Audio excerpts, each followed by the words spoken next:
This your boy T-Poe.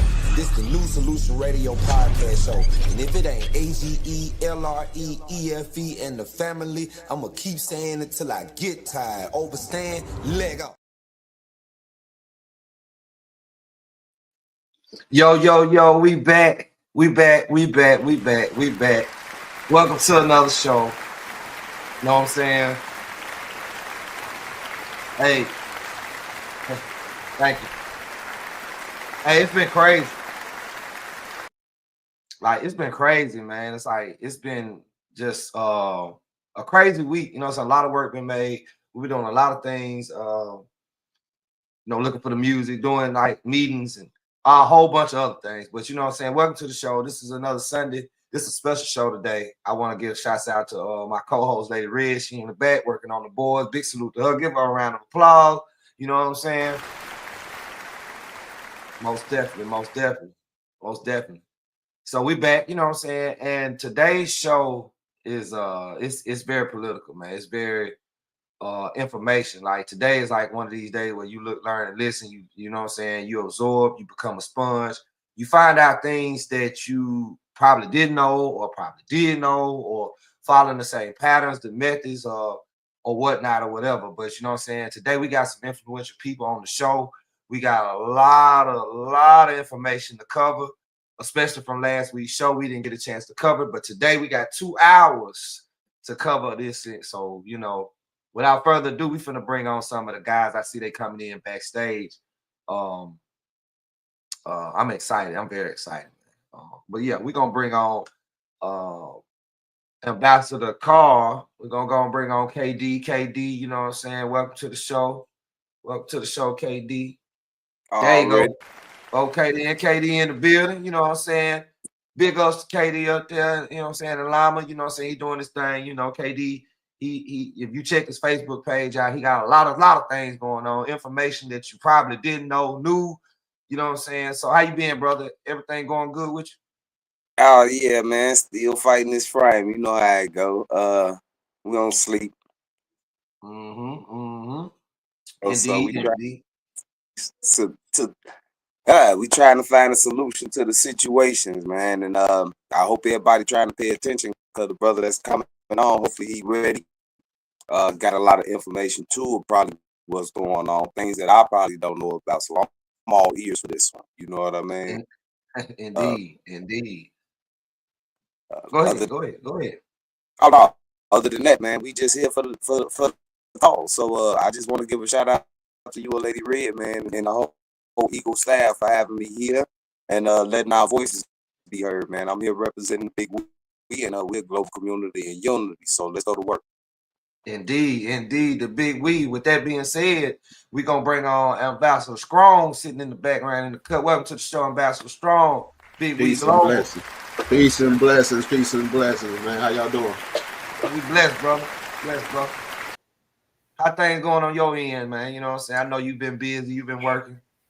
Hey, look, brother, steady maintaining, man. I don't want to use the word recruit, but you know, we out here trying to get as many people as we can to join this fight, man. You know, we trying to elevate our network so we can elevate our net worth. You know what I'm saying? Bring like-minded individuals together as a collective so that we can work together to start knocking some of these things out that have been unnecessarily plaguing our communities. Indeed. That's powerful. Because today, I already know, boy, today finna be one of them days. You know what I'm saying? Feel like it, don't it? Yeah, it been feeling like it all week. You know what I'm saying? I know I have been anticipating this show due to the last little situation we had with the other people on the show, which, you know what I'm saying? Still ain't hurt. Huh? The sun out. One of them days. Absolutely. Well, without further ado, we're going to go and get to the business, man. You know what I'm saying? We got Andy Hood candidate in the background, and we're going to go and bring him on to the stage so he can get started on what we was talking about last time. I don't know what OG Capone is, but we'll bring him on shortly. So we're going to go and bring Mr. Andy Hood candidate onto the stage. Welcome to the show.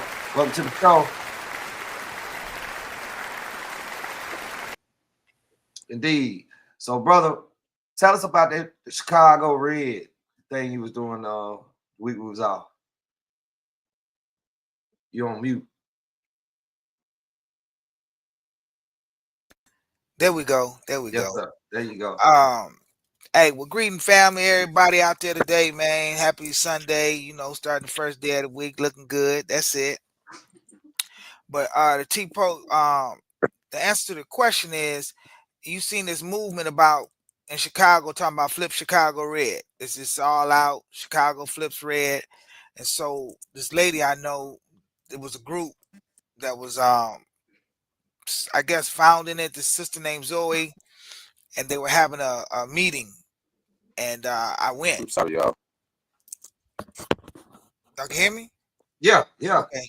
Yeah, so I went, the politic, just to see what it was about, what they were saying. Partially is I'm running for Attorney General of Illinois, and I'm running under the Radical Republican. So it's a Republican Party. And to be smooth with it is, if we understand how COINTELPRO operated, we have the ability to reverse that.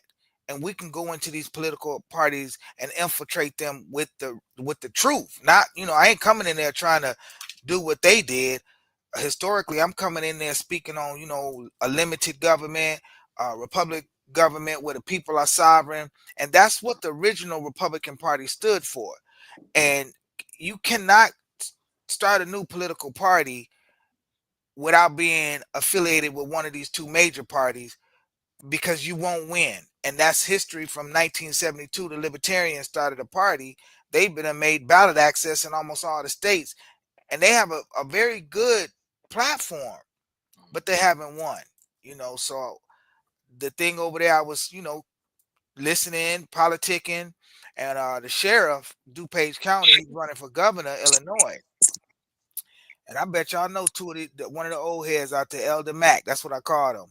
But we was there, and the sheriff was like, when these gangbangers and this, and I cut in the dude like, man, bro, you speaking offensively, although he doesn't understand that. But I had to share with him, because that's where I come from, and you would label me that, but I respect the vision that I came through. So when you saying that from what you've been taught and not what you've experienced. And he received it so well, because I wasn't rude about it. Then he gave me a cell phone number, like, hey, and what I feel, he turned the jail into a vocational center. They got all these trades in there, but my position is, why do we have to go to jail to get that? Why is that not into our communities? And I'm not even asking in the communities to give it to as a blessing. I'm saying invest into the community, get your money back. Use the tax deferments that was offered under the 2016 Trump administration. We had this thing called opportunity zones, that if you invested in certain neighborhoods, you could use a tax deferment. So that's what I'm saying. I'm not the brother sitting at the table asking for no handout. I'm saying sow a seed, get your return if that's what you want, get your benefit by it, and let us resurrect Black Wall Street based on our ideology, not somebody else's. Because we got our own culture, just like the natives got their own culture. And the history of the Europeans is an oppressive mindset. I'm not talking about all of them. I'm talking about the colonialism. But that has indoctrinated we the people. You know what I'm saying? We all try to figure out how to operate based on somebody else's culture. That's not our culture. That's not our history. So I was able to articulate that to him in a way. And then it was like, well, are you endorsing him? Because I did a post. I didn't endorse him. And it's too early in the game to endorse anybody. But what I did tell the sheriff, if what you've done in your county jail is so good, well, there's 90 other counties that you need to share that blueprint with, because that's his strength. You deal with the sheriffs of the other counties, and then do that. So when our brothers and sisters are in these plantations or these institutions, they can get the necessary education. So when they come out, it's going to make our job easier to plug them in, and now we can rebuild our communities. So that's what the thing was about. And again, I'm running as a radical Republican, even though it's a nonpartisan race. And we finna pull this. I'm the first non-attorney running for Attorney General, bro. This is this is cold, man. This is cold. It's cold, And I done went up against the state of Illinois about at least four times on litigating against them for infringing and depriving upon my rights. Okay. Fellas, y'all want to chime in on that?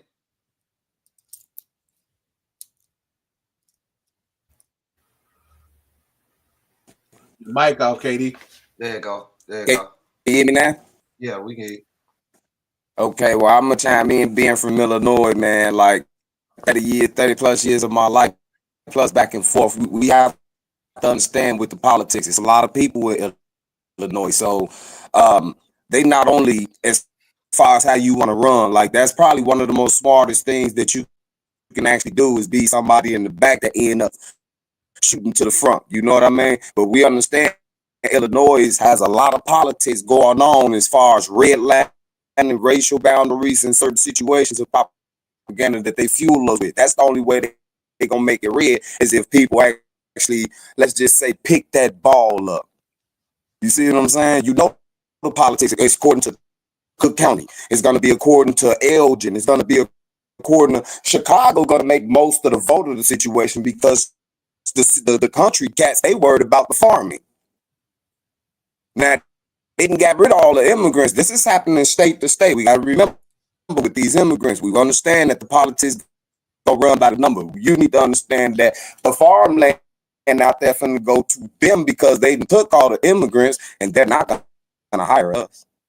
Oh no. They're not gonna hire us. We're not gonna accept that kind of pay. It's not enough. We know this. So when they lose that and get bailed out, we got to think according to how they did all kind of banks and things like that, even with COVID. Okay, the bailout for them farm situation is gonna get the votes for who they need or who they want to vote for. So we got to go there too in them spots. They don't come to Chicago; they go to the country, don't they? They don't go to little spots like Cincinnati and Cleveland or anything like that. They come here. Lime, Obama came here. You see what I'm saying? We have to understand the racial balance of business because they have made it such right now. Racism is a business now. It ain't got nothing to do with if you like black or you like white or if you like brown or if you like blue or if you an immigrant, you a full blood. I know people, family been here 75 years and ain't nobody got no paperwork. And they white. Ain't got nothing to do with that no more. Racism is big business. People dying out there according to it. You don't speak on it. You're not making enough noise. You ain't hyping people up to tear things up. You're not putting that forth. You're not speaking like Dr. King. They ain't gonna want it. And then we gotta look at our own people. Same ones making asking for all the requests and helps and things like that. They parsons. They with all these fraternities. They with all these HBCUs and things like that. Look how they finna do HBCU. These are the situations that we have to think about of what's going on in Illinois too, because they got HBCUs. They support the whole feminist movement situation. And they support all gay rights situations. So what are we actually going to look for according to how we need to represent ourselves according to what we're not going to deal with as a people? The power needs to be back in the people and write these bills and things like that. Are we speaking on that? You see what I'm saying? Because they didn't fire us. They didn't fire the people. So according to the politics, Illinois needs to be based according to what they're going to represent, what they're going to follow, what they're going to carry, and who's actually going to vote. You from there. You know how Chicago is. We ain't going unless you make us. They want their money. They looking for handouts. It seems like the whole world saying if you give us enough money, everything cool. Slavery go. We ain't talking about that no more. You can whitewash the whole thing. Give everybody $1 billion a piece. You're not gonna do that.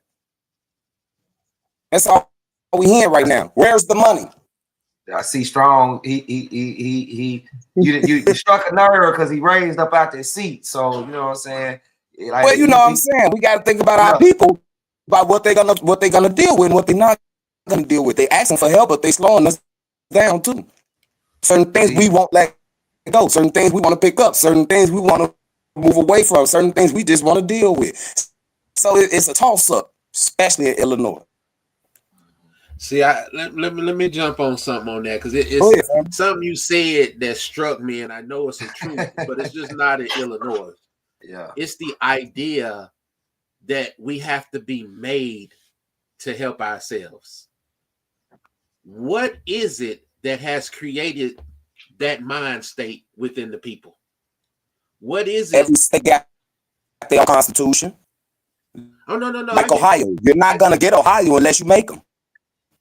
I get that, but it's in the sense of, if you're living in an area and you know that this area is toxic, you know that the laws, the government, the officials, you know that the majority of those individuals promote and stand behind this toxic behavior, then as a people that have had a foot on their neck for so long, that have, and I want to speak on Chicago, created multiple organizations, as the brother spoke on earlier, to protect, uplift, and advance the people.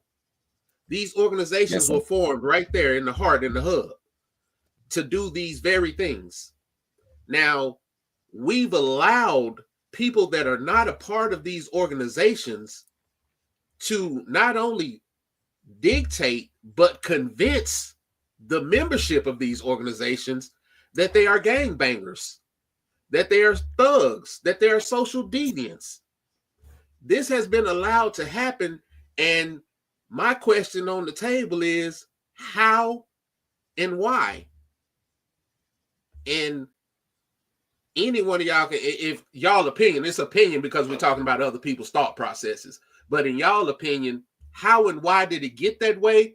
And then on another thing that the brother touched on, which was the plan that the sheriff implemented in the county jail. And he was like, well, why can't it be here before they get there? Why is it in there? Why are we waiting on the sheriff to institute it when brothers back in the day, when they was 18 and 19, instituted this in the streets? Why can't we do that same thing today? Right. So for my position is, we can and we are.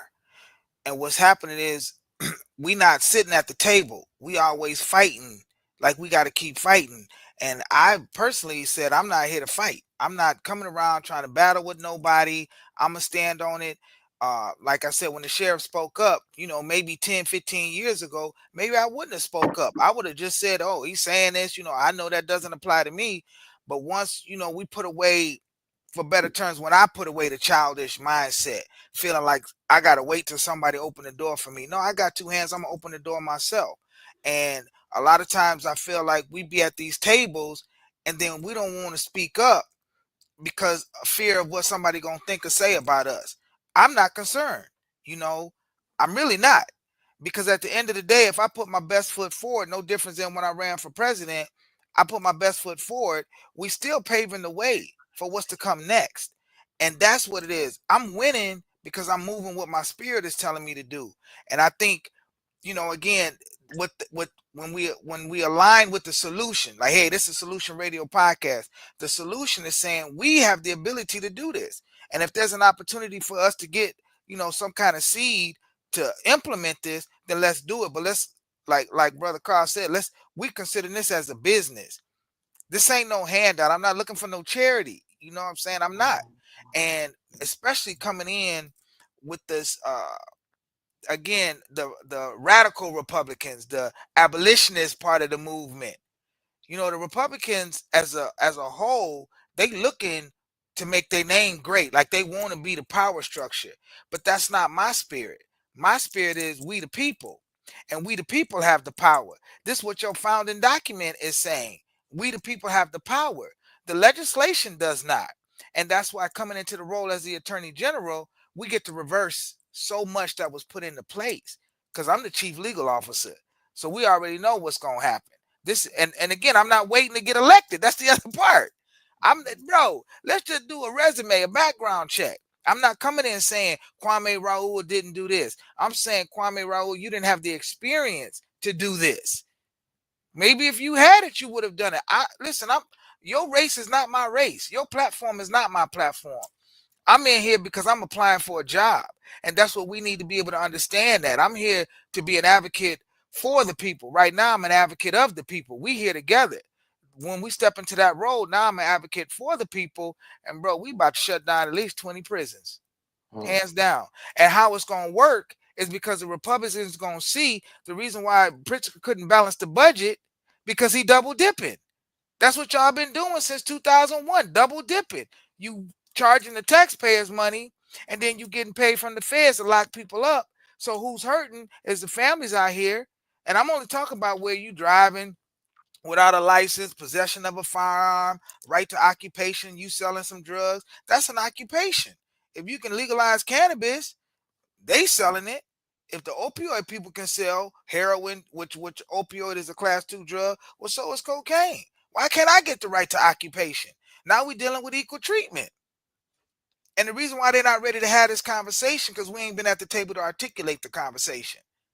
I'm not blaming them. Bro, I'm just here to set the captives free, bro. Hey, look, you know what I'm saying? I'm going to work my little time and go home and kick it, go on vacation with my wife, kick it with the grandkids. I ain't here to be doing no fighting with nobody. This, you do what you do. We going to do what we got to do. If we come together, kumbaya. If we don't, hey, I'm of the mindset is going to say we're going to see who God is who. That's where I'm really at the foundation of everything that I'm saying. We're going to see who God is the God of control. And not control from an oppressive control from forgive for they know not what they do, but there's still accountability. That's what it is. You don't just get away because you didn't know. But nah, bro, I ain't in that eye for an eye. And I think that's what, in the vision, the blueprint, all that, that's what taught me. And now I'm just implementing. I become the word that I've read. I want to jump on that when you speaking on whose God is who and things of that nature. Do you feel that by casting your lot with these individuals or in their house, because see, the way we're treated in this country, the way things are presented, the way things are packaged, that saying we the people, sometimes I still have to ask myself, are we considered part of those people? I know what we deal with. I know what we need. But the reality of the situation is trying to find a comfort or trying to find a lane or a room within a house or at a table that you're basically not respected or invited to. That you said a lot. No, KD said it. You got to force us to get what we want or to go do what's right for us or to do these things. This is common knowledge for everybody across the board of we can't seem to agree on what is needed. And we have a tendency of trying to pull down those that are doing things that we don't agree with. Like if you say, hey, I'm going under the radical Republican Party. Everybody that don't believe in the Republicans, this brother that lost his mind. We need to, and it's like, okay, listen to the platform and listen to the message. Take away the titles and look at what is trying to be accomplished. Because even if we look at the Democrats or the Republican, it's a collective of individuals who are supposed to represent certain ideas. They don't all get along with each other on the topics and things of that nature. You know what I'm saying? But we have this idea and this concept that if we don't 100% agree, it ain't worth the effort. It ain't worth the fight because we don't look like them. We don't present that unified force that the Republicans have or the Democrats have or the police force, whatever it is. We have a tendency of diminishing our value because we can't bring everybody together. And it's like a ray of sunlight in a room of darkness destroys it. This is why I say you're going to go in and do what you got to do regardless. It don't matter who's standing. You're not fighting with nobody and trying to get nobody. I'm going to do the job that I'm set to do. Even if I'm doing it by myself, I'm going to do it. And I'm going to go home, kick it with baby. We're taking trips, doing whatever. This is a mentality. That's your why. Everybody has a why. Everybody needs to believe in their why strong enough to stand on their own too. The benefit is having a collective that's willing to stand with you, but you got to be willing to stand by yourself, even if it comes to that point. This is why we have things like growth and development, the Vice Lords, the Stones, all of these things, Crips, Bloods, all of them that they have labeled gangs and all these type of things. They're like-minded individuals who have formed a collective. Everybody doesn't agree, but those that agree come together and they impact the cause how they do it. So when we're looking at the so-called opposition, which I mean, it really is, we have to understand that we have to lose kind of a inferiority complex, I'm gonna say. We make them into Goliath and we see ourselves as David. You know what I'm saying? And Yes. I don't even know if I'm gonna say David, because David had the heart to go out there and do what he had to do. You talking about the 10 spies when they went to spy out the Canaan land? They was like, oh, they was giants, but Joshua and Caleb, they was like, man, did you see them grapes? So they had that grasshopper complex. You know what I'm focus saying? on the giants, And that's what we have a tendency of doing to ourselves. right?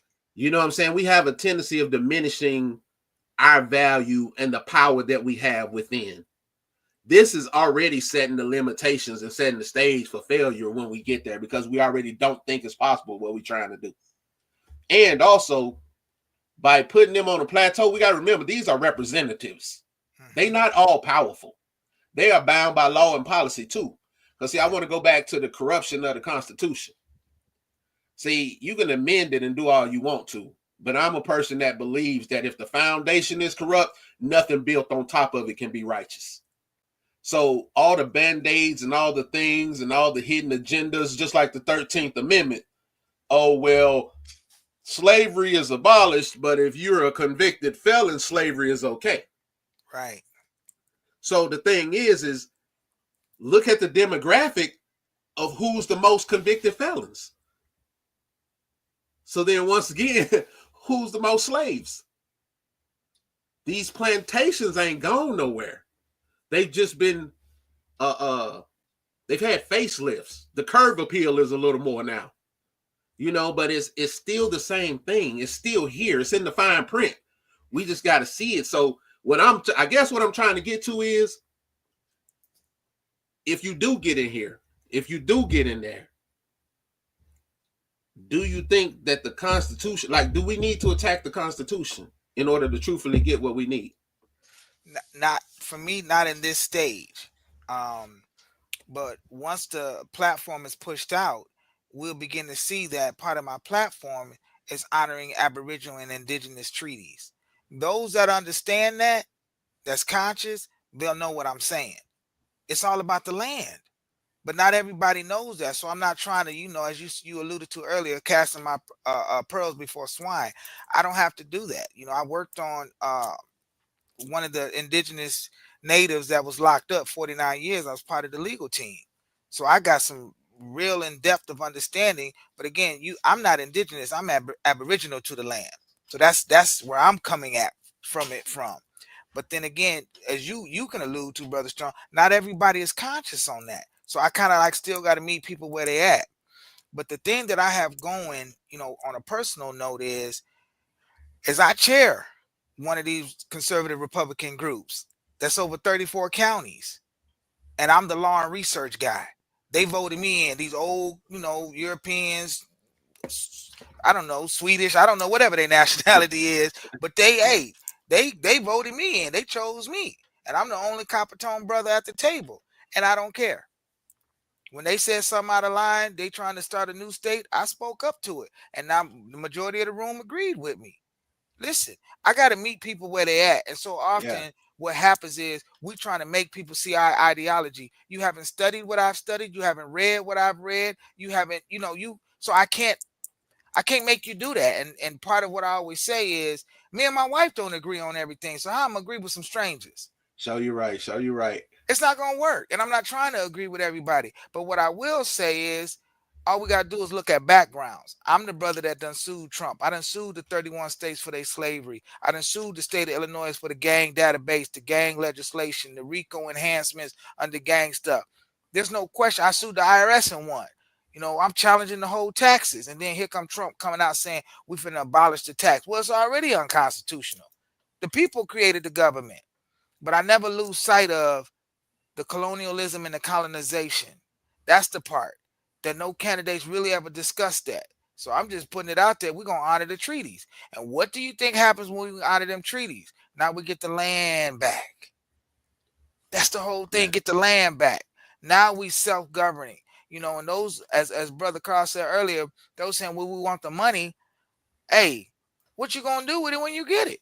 I know people got the PPP loan and jacked it all off. Oh yes, people getting locked up for that right now. Yeah, and it's their own. It's their that was their own credit that gave them that. Yeah, you know. So I just, again, I'm not trying to convince, on this one. That's what I was trying to do. Trying to run for president. This one ain't no convention.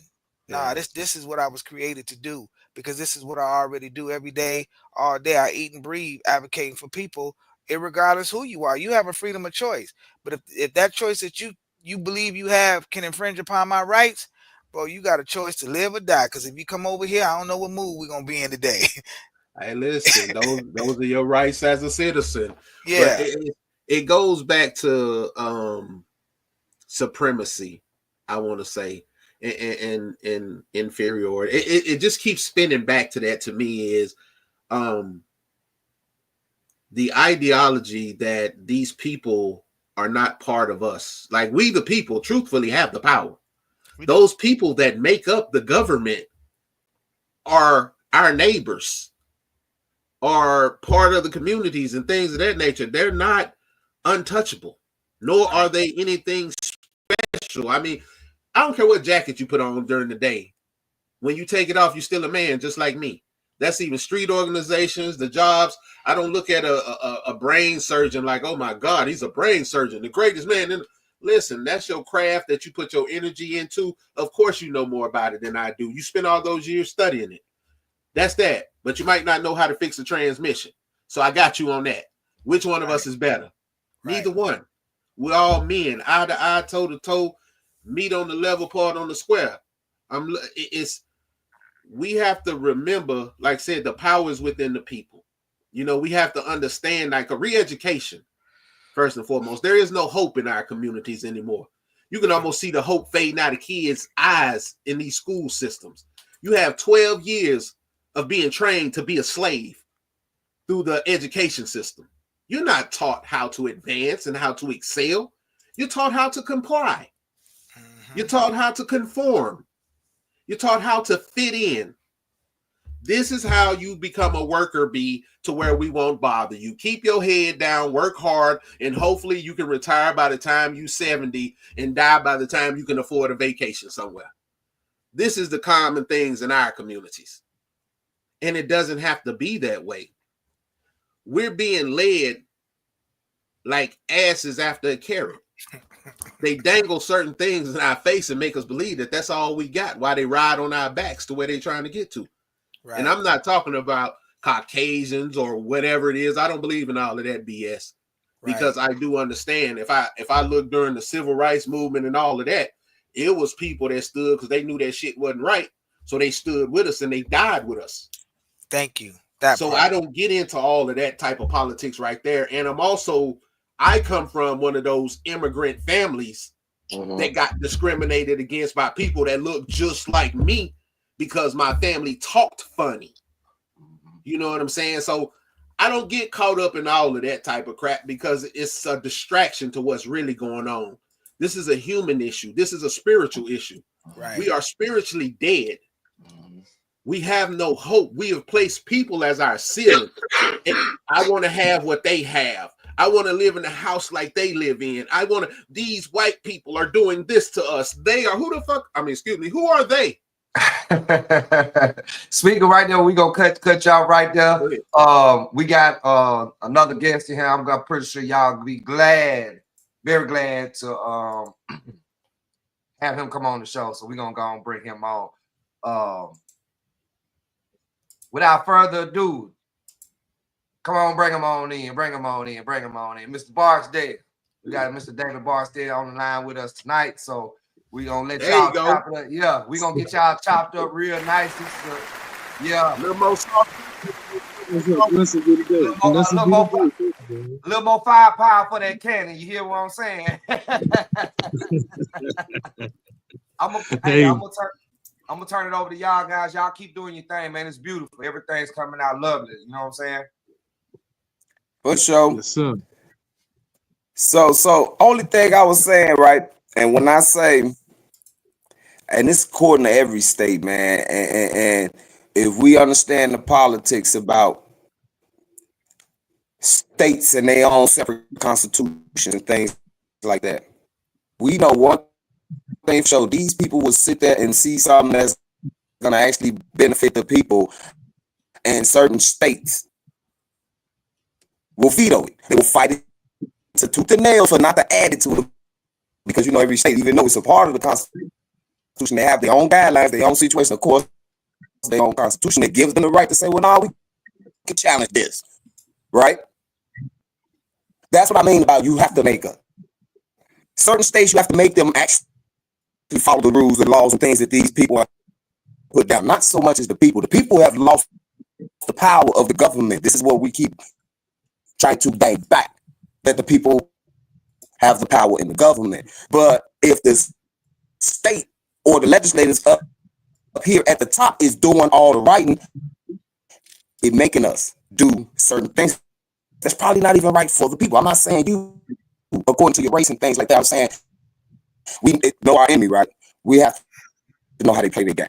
That's what I mean about that when I say you have to make us, or Ohio, you have to make them, things like that. They don't even supposed to be giving people 3 years gun specs no more. They did away with that while I was in the penitentiary out here in 2012, 2013, things like that. They're still giving them 3-year gun spec charge because the people don't know that this law has been passed. They don't study. No way you could be going to jail for murder within 6 months and it take up to a year to prepare for one. You see what I'm saying? Some of these kids out here are innocent for these things. Some other people who are actually out here walking around and committed the murder. These kids ain't saying nothing about it. It's their gang thing. Fine, cool, and dandy. Your choice, your decision. Okay? I understand. The thing about that is your involvement in that keeps you going cornered up in these situations, so you keep your mouth closed. That's what you do. I understand that too. You see what I'm saying? What I don't understand is how these systems are being ran in these situations. And that's why I want to ask you about this merchant thing. Yeah, I'm sorry, we had to take him out. He had a lag. And KD, check your lag on there. You might have to come out and come back in because you got a bad lag and what you know what I'm saying? We hear you, but that we got to get that connection fixed. As we continue on, I know y'all were talking about they're speeding up, they're slowing down, they're speeding up. Yeah. Yeah. Well, they know it's a real connection being made right here. Like history is being made, getting all of y'all together in one place to come to the Solution Radio podcast is standing 10 toes on what we said we were gonna do. Getting everybody in the same place, coming up with solutions to some of these problems that we have, or you know what I'm saying, whatever we can do, our part, our portion to help the communities out there in the world. Because it's a lot of people that don't know what's going on. They lost.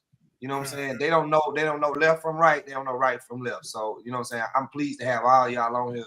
Y'all can continue on because the conversation was getting real good. It was getting real good. Very good. Big P, what you got, baby? What you got? Hey, what's that? Blessed be the day. You know me, man. I'm still fighting this frame, man. They ain't gonna stop swinging. You know, and I'm hoping that I said, with that being said, we all continue to keep swinging. You know, because right now we're in a point of no return. You know, if we look around our whole, not just our culture and our community, our whole country, the things that's going on in our society today. And we talk about these things we just discussing on a higher level. It starts on that lower level where we at with those aldermen, those city councilmen. You know, that's where the votes and the changes come from within that level that right now, that lower level that we in our communities. By petitioning these things. We look at each community, look at our states, right?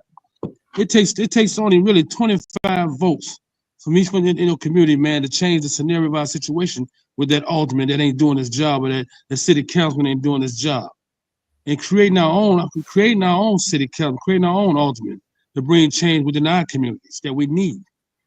But also, it's going to take us to save us, which we know that, But so now we got to change a lot of the scenario of this situation. Because look around you.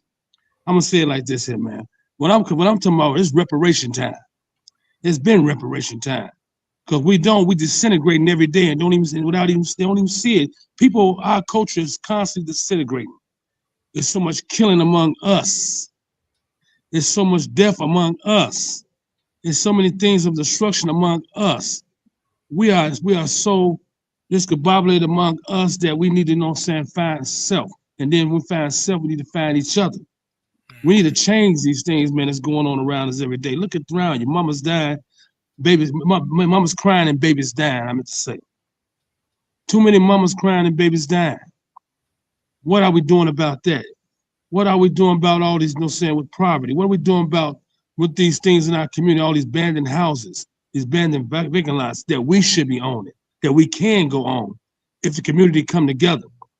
We got to stop, this side, that side, this way, that way. Unification to save a nation. Separation to destroy a whole culture in a nation. I'm going to say it again. Unification will save a nation. Separation will destroy a whole nation and a culture. And we have so much hate and hurt, and we replace that hate and hurt with love, compassion, humbleness, humanity. If we can change those things in our community, man, we have a fighting chance. We got to find self, man. We need to turn this around. Of course, it's too late. Well, I plan on for May the 24th, all states, all across the country, all neighborhoods, all communities, the parents, the teachers, all the city council and the boards, them. We need to sit down with each one of them in our states, in our communities. We got an early start right now to try to find scenarios to the situation and see what we can do to change our community. Each community is different. Each city is going through different things. Each state has different problems. But if each one of us in each one of those states, come in that state where we at and fight these things for equal rights and fight for those things that we need in our community, that's where it starts. Then how can we come as a collective throughout our whole culture, with reparation of a black nation all together? We the only ones that's disorganized. We the only ones that ain't got no unification because we too busy hurting and hating each other. When we gonna stop that? When we gonna change that? When we gonna try to change that? We talk about it, but how we stepped out and been about it?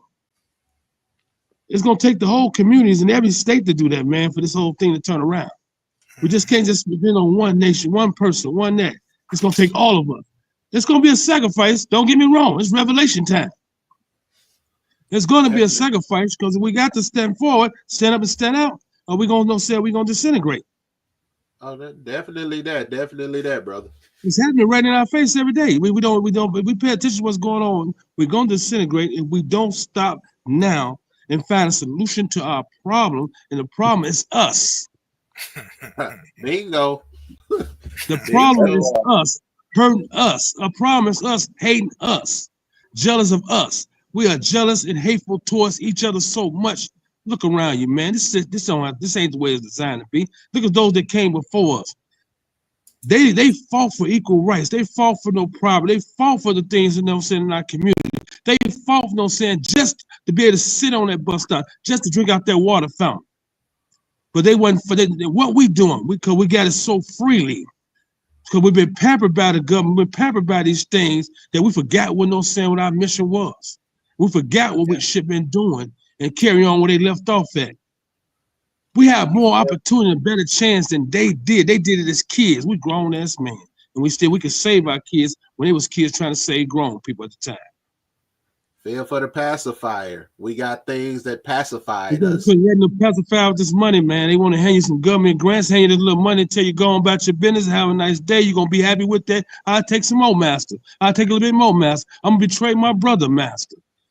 Without even saying in those words. And that's what actually is going on. So you don't understand when people don't understand that you're choosing the master no matter what you do. You're being obedient to something. So the thing is what master are you gonna serve? Mhm. Where are you at? Like it's when you have been taught that the color of your skin is the reason for your demise, you begin to hate self. You look in your mirror and wish you could be something different because you feel like this is the stain that makes me an outcast. This is how they tried to convince us that we had that mark of Cain on us, that we were to be screwed up for the rest of our lives. Like I said, you take a little child and you teach that child that the color of his skin means that his life is going to be difficult, that his life is going to be hard, that he has no hope of advancement, that he has no chance of excelling in life, that everything he do, he going to have to fight 3 times hard as everybody else to achieve these things. And then he still might not get it. And then he watched generation after generation that believes these lies and believes this, and he falls victim. He loses hope. And then he accepts whatever. They condition his mind with their brother. They condition this. We condition their mind at a young age, and not to study the content of their character. The content of their character, they grew with it, and we allow them to continue to condition our mind with that thought capacity of saying that this is all we worth. We are born kings and queens. Utilize the ability of that king that become great. Don't never put that king down. Never put that queen down. Show that queen that greater light. Lead in that greater direction. Show that king that he is a king by becoming some great. By being that voice. By being that inventor. By being, you know what I'm saying, let's bring back Wall Street back. Let's bring those things back by showing them instead of telling them this is all you worth. When you worth more than that, you worth more than no saying $1 billion in this world. Those have no saying been conditioned through our lives and through our culture and generations of generation conditioned. You black. It's all they gonna look at you this way. You're a convict. They gonna look this way. That's a lie. It's a lie. They've been told a lie so long. I fed into that lie so long till I found self.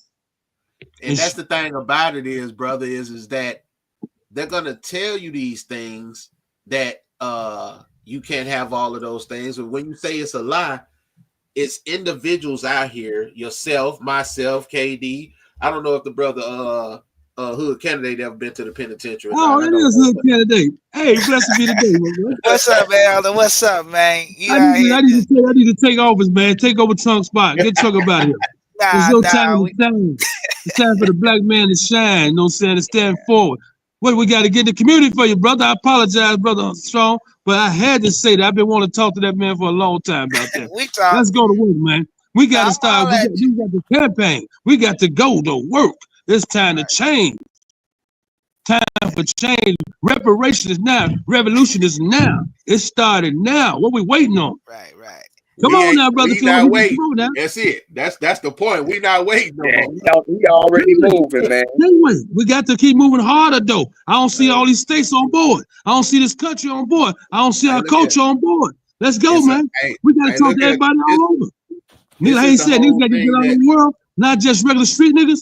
Real niggas go to war. We got to go to the war. Hey, look, what we trying to do is, brother, is that nigga mentality is what been keeping us oppressed. We trying to raise men and women. Yeah. We trying to get rid of bad bitches and niggas. I don't like that's what I was trying to say. We gotta stop. Can y'all hear me a little better? Oh, 1,000 pardons on the word. I apologize. Oh no, you good. We gonna jump in here. I'm gonna bring on George Floyd, Uncle Jones, and OG. I know OG been in the background. He want to jump in on this because this conversation right here today, man, this is historic. This is history. This is history, and this is gonna be replayed back over and over until they get it. We're gonna beat it in their head until they get it. That's it. I'm talking about we finna slam that boy. Yeah, hey, they let the run. I'm gonna say something, I ain't gonna say nothing. Hey, but OG, welcome to the show. You've been in the background in the shadow. Welcome to the light. Yeah, hey, they told me to come to the light. I can escape from the TV if I come to the light. They said go to the light. How y'all guys doing, man? Hey, just glad to see y'all on here, man. Everybody living, man, and let's do it, man. Let's go, man. I ain't gonna stop the show. Y'all keep doing what y'all been doing. Yeah, we gonna bring on Uncle Jones up in there. Uncle Jones been sitting in the background. Welcome to the show, Uncle Jones. Unmute your microphone so we can hear what you got to say, brother. Hello, everyone. How are you? Oh my. Oh my. Woo! Intelligent Y'all people, boys Right, been bro. He tried. smoking. He said, hello, everyone. How are you? Y'all Intelligent boys voice. I'm a been black man. smoking. What up, Hood? Candy Dick, my man. Hey, Man, listen, Baby. Uncle Selwyn, I don't know where it's how it's close to you, but we might be coming out to North Dakota. Now they didn't let Peltier out, and I was thinking about you. I just had on the call with our legal team Friday. I said, I wonder how far that's gonna be from Selwyn when we get out there. You Wherever show he's up at. at any place. You show up Okay. any place, North or South Dakota. You know I got you, baby. All right. Well, I I got know you. we're I coming got out there next month. So Okay. Let me know. I'll be in Minneapolis on the 24th. But yeah, whenever you need me, I'll be here. Just like Michael Jackson, I just don't mess around with other kids. Just saying. I didn't mean to say that. Oh, that was ugly. That was ugly. See that right there. The reason why we get kicked off network, people like him come in and be double dipping. Okay, I'm hold just on. messing with you. I I know. don't want to stop the convo because they were having a real They deep were getting conversation. down, but Yeah. I love where we're going. But I've been thinking about this for 5 days, and I want to ask everybody how they feel about this. How do y'all feel about that dumbass statement that Elon Musk made the other day? It's not going to happen. Man, listen. When you're worth, I said this on CNN the other day, when you're worth $240 billion, and if you mention it, shit happens. I know it's harder to pardon him in the state, but did we think we'd have a pink dude as president again? Yeah, we do. Well, And with Elon Musk and a wrestling promoter at education director, anything can happen. When you're worth $240 billion, things can come true. And if it comes true, I honestly believe that the world that had his back, all of that carnage that was going on, I think there's going to be a problem. What do y'all think about that? It's going to be a major problem. It's going to be a reparational war all over the country. It's not going to just be something that's going to lay down. That's going to get bad. I don't think Mr. Trump wants that, because it's going to get bad. To be honest with you, I mean, that people is not, the world ain't going to accept that.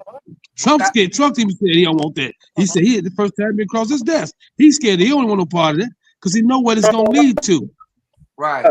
That's the reason why he got convicted. 1,000 pardons, Mr. David. I want to stay on topic what we was talking about. I'm sorry to come here, Miss St. Yeah. We gonna have another show on that right there, man. We got our communities. We got our people to think about. We got our structure to think about. We got things that we need to handle first at home. Elon Musk already got it. I'm trying to get that so I can feed some more people with that. So everybody else can eat off that last supper at that table. I want some of them greens. I want some of them pig feet. Stop talking like that. No, stop talking about that. I can't get none of that. I can't get none of that. Don't be talking about that kind of stuff. Come on down south and get you some of that good southern cooking. Get from up under there with that unseasoned food. Hey, the only reason why you can't get it because you won't work that land yourself. Get out there and get it. Who the hell are you talking to? Son, what the hell wrong with you? I ain't trying to get these damn nails all dirty and what's wrong with you? That's exactly what I'm talking about. There you go, right there. Man. There you go. Prime example. I gotta go, man. Come on, leave me alone. Boy, you don't work, you don't eat. Man power. He said he don't want to get his finger dirty. So there it is. What happened with the dollar loses value? Every damn time I say something, somebody always want to talk about what Uncle Selwyn said. I like my damn fingers. Hey, listen. I like them shiny. Hey, put your gloves. I wasn't even gonna say what I Put They some gonna rob gloves on. They ain't gonna have. Hey man, They listen. gonna rob you. Bro. Hey man, listen. Get back on the damn topic and get off me, please. Hey, Please. hey, wait Please. a minute. Time out. You jumped No, in the frying. I ain't even studying you, jumped in- Pope. Leave Pope. You came on the show. You jumped Pope, out the frying skipping pan Pope. into the skillet. Skipping You Pope. made yourself a target, so I'm aiming at you. Skipping Pope. We're skipping Pope. Hood candidate. Holler at me, man. Help me. They can't save you, Hood brother. candidate, help me. They can't save you. You did that to yourself. Accept Oh, accountability. think Capone. Capone, help me. You can't. I just put some gloves on, man, and get in the field. That's all I Man, can get say. out of that fool. Hey, this an Ali and Terrell fight. He ain't Hey, got no hope, baby. We finna put him on the whole squad. That's what's finna happen. The whole squad. Hey, Aggies up, Aggies down. Hey, work that field. Nah, All right, then. What we was talking though? we was on there. I don't know, but let's get back on it. We're talking about changing the community, taking all these haters out. We was on the Mr. David was talking about the communities and Tell we got to put down the guns and pick up the gloves. Put down the guns and pick up the gloves. That's what we need to do, baby. You know, Put down the guns and pick up the gloves, man. We got to come at them. It's time to come at these youngsters, come at our community. Let's start getting these little kids back on the corners with icy cups. To get the neighbor on the block, you know what I'm saying, making those meals on the block. Again, you know, selling meals on the block, building community wealth together. You know, let's get back, you know what I'm saying, getting the community involved and getting it back, getting that vacant lot that's on each block. Each block, vested to each block. And before you know, each block, that block is spanned. Everybody's spanning every block throughout every community, out every side, west side, north side, east side. You know, for now we got a community wealth. Now we done put the neighbor back in the hood. You know? Yeah.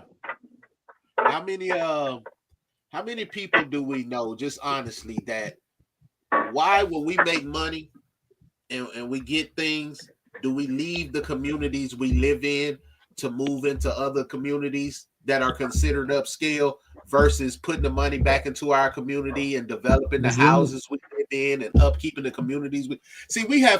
We fail to appreciate what we have because subliminally, in our families of origin, in our school systems, in our job places, we're always taught to strive for more. You got to have more. What you got ain't good enough. We never look at what we have. We always look at what we're lacking. This is why we don't recognize the power we have within, because I can't see that I have a voice that this man, the biggest man I ever saw, was just like me. He grew up and got a job. Even the president is just a man with a job. So it's to the point to where my brother here ran for president. I'm pretty sure coming up as a kid, he never thought he was going to do that, but he ran for president. But at some point, we all have to understand that we put our own governors on. We setting our own limitations up here mentally. We have to re-educate ourselves. We have to take that governor off and realize that it's a brainwash. It's not true. Like Lance, it's not true. You can do it. You yourself can stand on your own 2 feet and walk the path that you want to achieve. When you say back in the day, Larry, David, Jeff, Rico, all of those brothers, young men doing it, they knew who the enemy was. They knew what they was fighting for. They knew what they was fighting against. In today's society, you got people that think, oh, that don't apply to me. I'm good. I see people that come from New Orleans, Texas, Arkansas, Mississippi, got a little money and say that these things don't exist, that y'all making up excuses. There's nothing out here that's you don't get how you say it, they try to pretend things aren't happening versus saying, okay, they're happening, now what? This is what's happening. We all know it's happening, but are you going to sit and cry about the fact that, hey, they won't let me get this job? They discriminated against me at this workplace. If these people don't want you working for them, why the hell you fighting so hard to get a job working for them? Do you think you're gonna get treated fairly once you get inside? Right. Or are you gonna be targeted? Are they gonna get you out No, of you're there gonna and be make you into targeted. that bad dog that needed to be eliminated? Why do we want so bad to be in places we're not wanted? Even Dr. King said he made a mistake. And I feel like the brother knew that, hey, I did go a little astray from my mission. I came for the word of the Most High. I'm a messenger. And I got caught up in these politics. See, there's a bunch of politics going on, but the politics of I is what's hurting us. We have a culture that was built out of oppression. This is why our mind state is oppressed.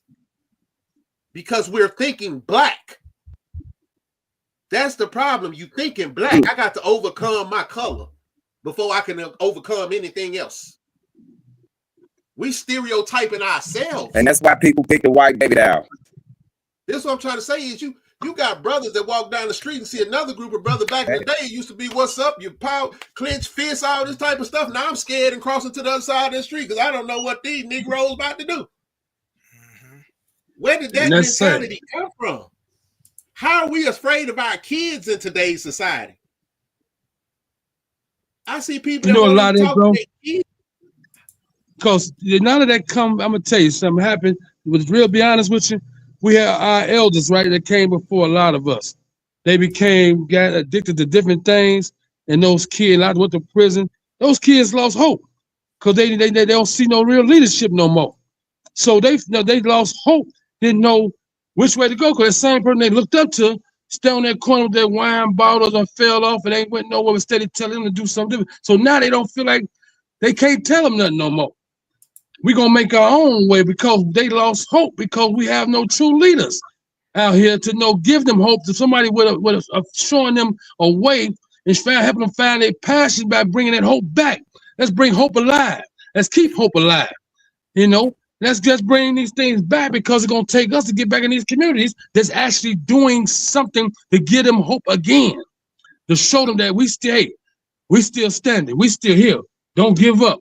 I made it. You can make it. You've been through what they've been through. There, listen to somebody that's been through the same thing they've been through faster than somebody ain't. Hey, listen to somebody that's been through that same scenario but doing something with their life today. They're going to look at that person that's trying to tell them something that ain't doing what they like. Going to say, man, get the hell out of my face. What you say? You stand. You ain't doing nothing, man. I got to listen to you about. But you got somebody that made it and going to say, hey, damn, I want to know how you got there. And what did you do to get there? You came from where I come from. Man. So by example, by being that voice, you got to actually have something going on for them to accept you and acknowledge you and actually willing to change. But then you got to show them how to change and how to get there, not just say, here it is. Just though you can't just let the hands go, here it is. You got to actually give them that direction, and show them how to get there. Hide it because they want to know. They want hope. They want something. They want to strive. But we're not giving them that because so many ones out there that's out there misleading them. Tell them, no, that ain't it, man. This is it right here. Man, we need that fast money or this money. Come on, man. Cut this shit out. We have the same money without taking a chance. That's what we need. Can you hear me? That's gonna call out them other individuals that's out here faking and flogging and go ahead and spotlight them and let them youngsters know how full of bullshit they are. That's what I'm trying to say. We got to show them they full of shit. By being that boy, by grab me a couple of youngsters off. Hey, look, I'm around them all the time. I grab these young motherfuckers every day, bro. I go on their block. I will pull off my belt and whoop you. Get in the house. Where your mom and dad at? We got too many punk ass parents out here. Too many punk ass parents. I would never. You got kids raising kids nowadays. We have to babies raising babies. Come on, man. Hood, what you say, Hood? Well, I say that hold on. We was talking about this politics, and when Uncle Selwyn was on here, but he bounced. Alabama and Minnesota allow people to be attorney generals without being lawyers. And it's a total of 9 states, but because we had Alabama and Uncle Selwyn was going to Minnesota. And what I'm looking to reach out, which I'm about to find out, is some of the jailhouse lawyers. Yeah, I was locked up, but some of the jailhouse lawyers got some of the coldest legal minds. And so if you can be an attorney general, which is the chief legal officer of the state, based on our legal minds that we have, then and you don't got to be no lawyer, that's like 9 states that we can start showing the representation. Because I think the 2 biggest things we missing in our communities is politics and law. We don't understand how they operate. We don't understand how government works. But once we understand how government works, we finna reverse the curse. We finna flip the script. I got to do a presentation next week in Michigan, and I pulled it up because I want you to hear what the case said. I think I got it still up about what they said about the Constitution provides that all political power is inherent in the people. In other words, the people bestow the power unto the branches of government, not the other way around. The people bestow the power unto the branches of government, not government bestows the power unto the people. And it said in this context, the people reserve to themselves rather than to the legislator the power to propose laws. The reason why that's so important, fam, is because in order for them to make up legislation, you got to amend the Constitution so the people can vote on it. If the people don't vote on it, that what you call law is not law. It's under the color of law, and you done deprived and infringed upon my right. Point in taken, I got the right to freedom of association. I can hang out with whoever the hell I want to. You can't lock me up because you see what I'm saying? I could do that. I'm challenging the whole felon and firearm possession right now. They don't want to answer. It's been stayed. I got a brother in Iowa helping him with the case. This brother went in, man. I talked to him too much. He a legal scholar. He know all about his case. Bro, he knew nothing. Hired a lawyer. She ditched him. One of his brother hit me up. Boom, I started popping that game, man. He started in that law library researching. This ain't nothing but 2 months worth of work. I hit him so hard with the paperwork, the judge had to argue for the prosecutor, and then they refused to respond to what we said. They just ignored it. Bro, you coming home. See, once you understand the politics that they doing is policy, no different than our laws and policies. And every righteous endeavor, what y'all doing is unrighteous. That's evil. I be at these meetings, man. They be coming in there in their little prayer room and all this, and then come into the main room spitting hate out their mouth. I said, boy, but I don't have to say nothing about it because that ain't my position to talk. Yeah. That's not my position. Because I understand no difference in the way COINTELPRO operated, we have the ability to do the same thing. We know where people sleep. So if you don't say a Democrat or Republican, you ain't going nowhere. You can forget that. So go in there and do what's right. That's what we was taught in our righteous endeavors.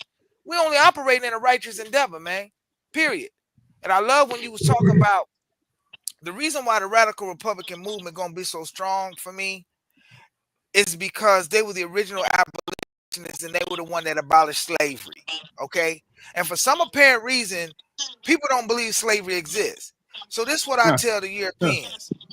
If you don't believe slavery exists, why are they taking money out of your check for the government that you created?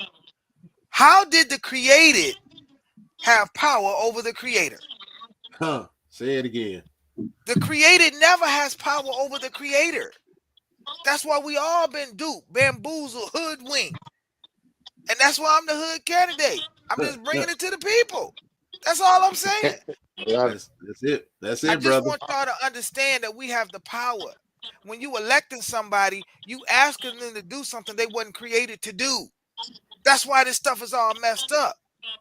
And until we had that ballot or the bullet political education class, by any means necessary to understand what the 3-point plan is, which is to repeal legislation, litigate whenever you infringe upon my rights, and to run for office. Once we do that, bro, we got the solution. If you think about the movement in the 60s, what they were starting with the Panther Party when they moved to Oakland and started running, Eldridge Cleaver ran for president. Dick Gregory ran for president. Now, this is Uncle Selwyn's generation. They still here. You know what I'm saying? We still could touch these brothers. We could pick up the phone and call them. Angela Davis still here. If we sit at the feet of that generation, I call it the Moses generation, and we learn with our Joshua generation, bro, it's a wrap. It's a wrap. I don't care if you Democrat, Republican, Libertarian. We understand the movement because we using our Underground Railroad communication. and we could take over without no Yes. major fight. This ain't even got to be Yep. no fight. You know, when we go down to Springfield, which I normally don't do that. I've been one time, I'm gonna go again, but I don't go down to Springfield asking them to pass anything. I send them letters saying, look, you infringing and depriving upon our rights. This not your job. You violating your oath, player. That's what you doing. The very first bill Congress ever passed was the Oath Act, and they ain't followed it since it was passed. Yes, sir. Awareness equals preparedness. The less people know, they don't fight. It's just like on the they just had a vote about that, removing that slavery portion, the working in prisons and stuff like that not too long ago. They just had that, and I ain't found 20 people that knew that happened. I ain't found 20 people. I talk about, are you for real, bro? They still doing that? I said, yes, listen to me. And you have people out here that did know, that was like, well, if they don't keep that in prison gonna get too easy, and y'all gonna keep on breaking the law. I said, wait a minute now. Wow. Do you not understand that the person that was saying this to me actually has children in prison? Yeah. So it blew my mind that they thought this way. But I'm like, you one of them people that have been convinced that your child is an animal and deserves to be locked away in this warehouse forever. There is no reforming that. You reform yourself when you locked up. I don't care how many programs and classes and stuff like that they put in there. It's up to you to make that choice to make a change. Yeah. Indeed. I want to you can lead a horse to water, but you can't make him drink. So Down Paul and Ambassador Strong. I want to bring Carlos Paz on. You know what I'm saying? Y'all continue. I just wanted to introduce him. Carlos, welcome to the show. You know what I'm saying? Fifth son. You know what I'm saying? Y'all go ahead. Go ahead. And that's the bill I was talking about for my mic, and the technical difficulties was it's I think what you're talking about, Strong, is the merchant bill that they had adapted to the slavery situation. This is why we were still on the ballot. Andy Davis might be more familiar with it than I am, but to my knowledge, our last names and things like that, according to our slave masters, was still on the Wall Street market situation. You know, the people are collateral for the government according to who they owe. You know what I mean? You got to think about all these places that build these cars and trucks and stuff like that. A lot of these places are owned out of country, and the labor is the people. That's why they hire us. You see what I'm saying? That's the part about the Slavery Act that people don't understand, that the people leaving that merchant bill up there, or that merchant law, according to the people and the slaveries and the slave owners and the last name of that, your black self is still on the Wall Street market. Hey, bro, we made missile guidance chips. We made missile wire harness. We did border patrol cars. All of this in prison for 18 cents an hour. And I think that's why I think that's the thing that dude trying to break down. See, people don't realize, and I'm glad you spoke on it, because I don't think people realize is that there gives people, prisoners and things like that, their rights back inside prison, removing the slavery part about them. They're going to have to probably pay them guys up in there the equal value of what they paying people out here for the job. But I don't know. No, they're not finna do. See, this is where the slave labor come in at. You in there doing things that you should be getting paid hundreds of $1,000s a year for, if not more, and you getting paid 40 cents a month to do, $40 a month to do. It's like, I know how to put together I got the missile guidance chips in my brain. I can put it together blindfolded, but I never get paid for it. Out here, I can't touch it. I can't even go on a military installation out here. Yeah. See, this is what's happening. You got chicken farms, you got milk for dairy farms, you got all this stuff ran by prisons. They getting slave labor. License plate, clothes. Now you getting 2 hots in a cot. You ain't even getting 3 hots in a cot no more. That's why it's on the trade market. That's why it's self-owned now. And that's why I was trying to ask about this bill, the thing that he had did. You know what I mean? So, and I wanted to go back on what Strong was saying as far as like, and Kills was saying, Big P was saying about the streets and the leaderships and the things of that nature, is that it's not so much so. It is a whole lot of 100% of what y'all said, but in the same process, man, it's a lot to do with these drugs, brother. You know what I mean? It's a lot. Like they are so clouded beyond it. It's like trying to talk to one of them. You almost fear about what you say to them because he might pull something out in his hide and things like that. Like he said, the false leaderships and things like that. It's because another thing like Strong had jumped on with that. We ain't gonna be able to get these guys to the voting booth if these guys over here keep telling everybody that this is the way to go. With that gang bang mentality Percy was just talking about. And it's like everybody that is telling these false guys to chill or go and sit down, this, that, and other, everybody else tells them guys to leave them alone. So if you keep promoting the narrative according to what we not gonna deal with, and they keep festering up, no different than what happened when they start losing their mind and going back and forth to prison, losing sight of the ball game and things like that. Us as parents ain't doing nothing but bringing it back to our generations of kids right there. Now you got gang and everybody scared of their kids. And then you got all these dudes you know what I mean? Now you got all these dudes talking about, nah, don't listen to them dudes, this, that, and the other. And then you tell dude them they wrong, and everybody tell us, leave them alone. It's going to continue to fester if don't nobody tell them dudes that's misleading everybody to go and sit down. Because it's going to start something, and we're going to get a government exactly what they want, a refill of the prison system. That's what's going to happen. I want to ask y'all something. You know, Carlo Paz on here. You know, what I'm saying, I know he want to get his say so on, but I want to ask y'all about the Prison Reform Act. How does the Prison Reform Act as far as the decision of who they determined that have done too much time? How do that Prison Reform really do act? Do it have its own self-explanatory? You know, I don't. You know, Carlo Paz we had talked about. I want him to answer that question on that belief how he see the Prison Reform Bill Act, how it really been challenged in his area. Well, I'm not an authority on it. I haven't read it yet, so I'm gonna keep it a buck.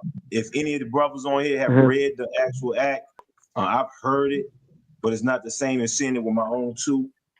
And I haven't seen it either, brother. If that case, then why Larry ain't free? Why Jeff ain't free? See they that part of it. Status. Go ahead. No, are you talking about the Prison Litigation Reform Act, OG Capone? Yeah.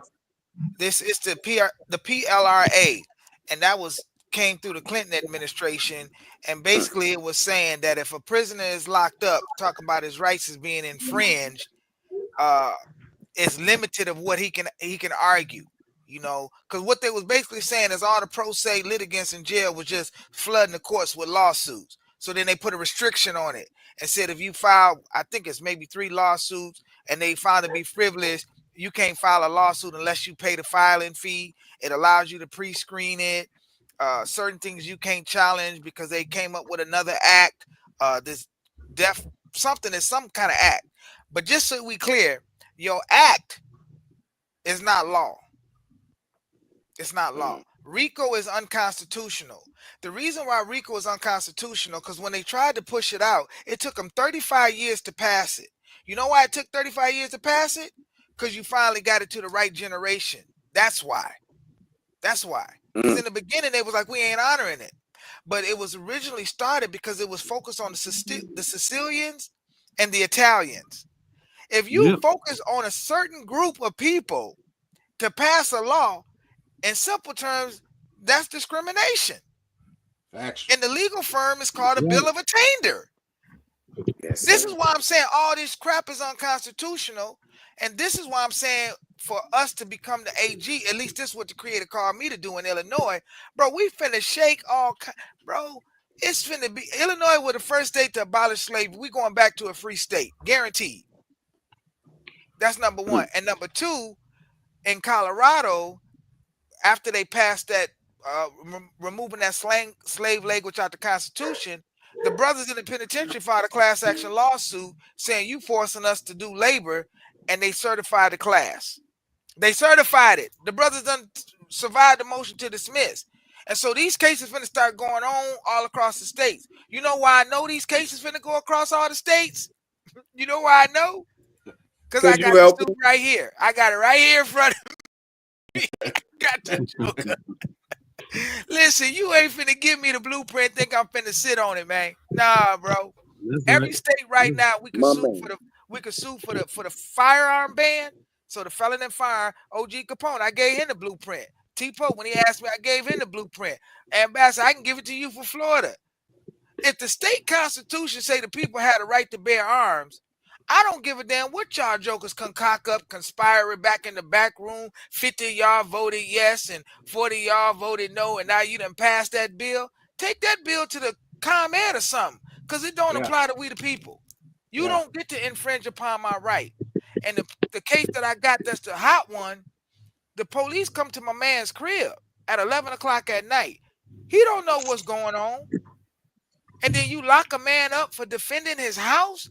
Imagine if somebody came in there and tried to rob him or rape him, and he shot and killed him. His defense would be self-defense. Now, what you telling me, if you label me a felon, I don't have the right to defend my family? Come on, bro. The stuff California. they do is ridiculous. California, you don't have the right no more to up your blick on an intruder. You have to actually give him a chance to do something to you or your family member before you actually have the right to defend yourself in your home. So they basically want them to put on the movie Captain Saver guy, kill the dude and save the family, but risk the chance of one of his family members, his wife, himself getting his head knocked off first. You mean to tell me y'all want them to have the ups on me first before I can even pull the ups, knowing that somebody is finna get sacrificed in the mission of this situation, and y'all actually passed that law in California?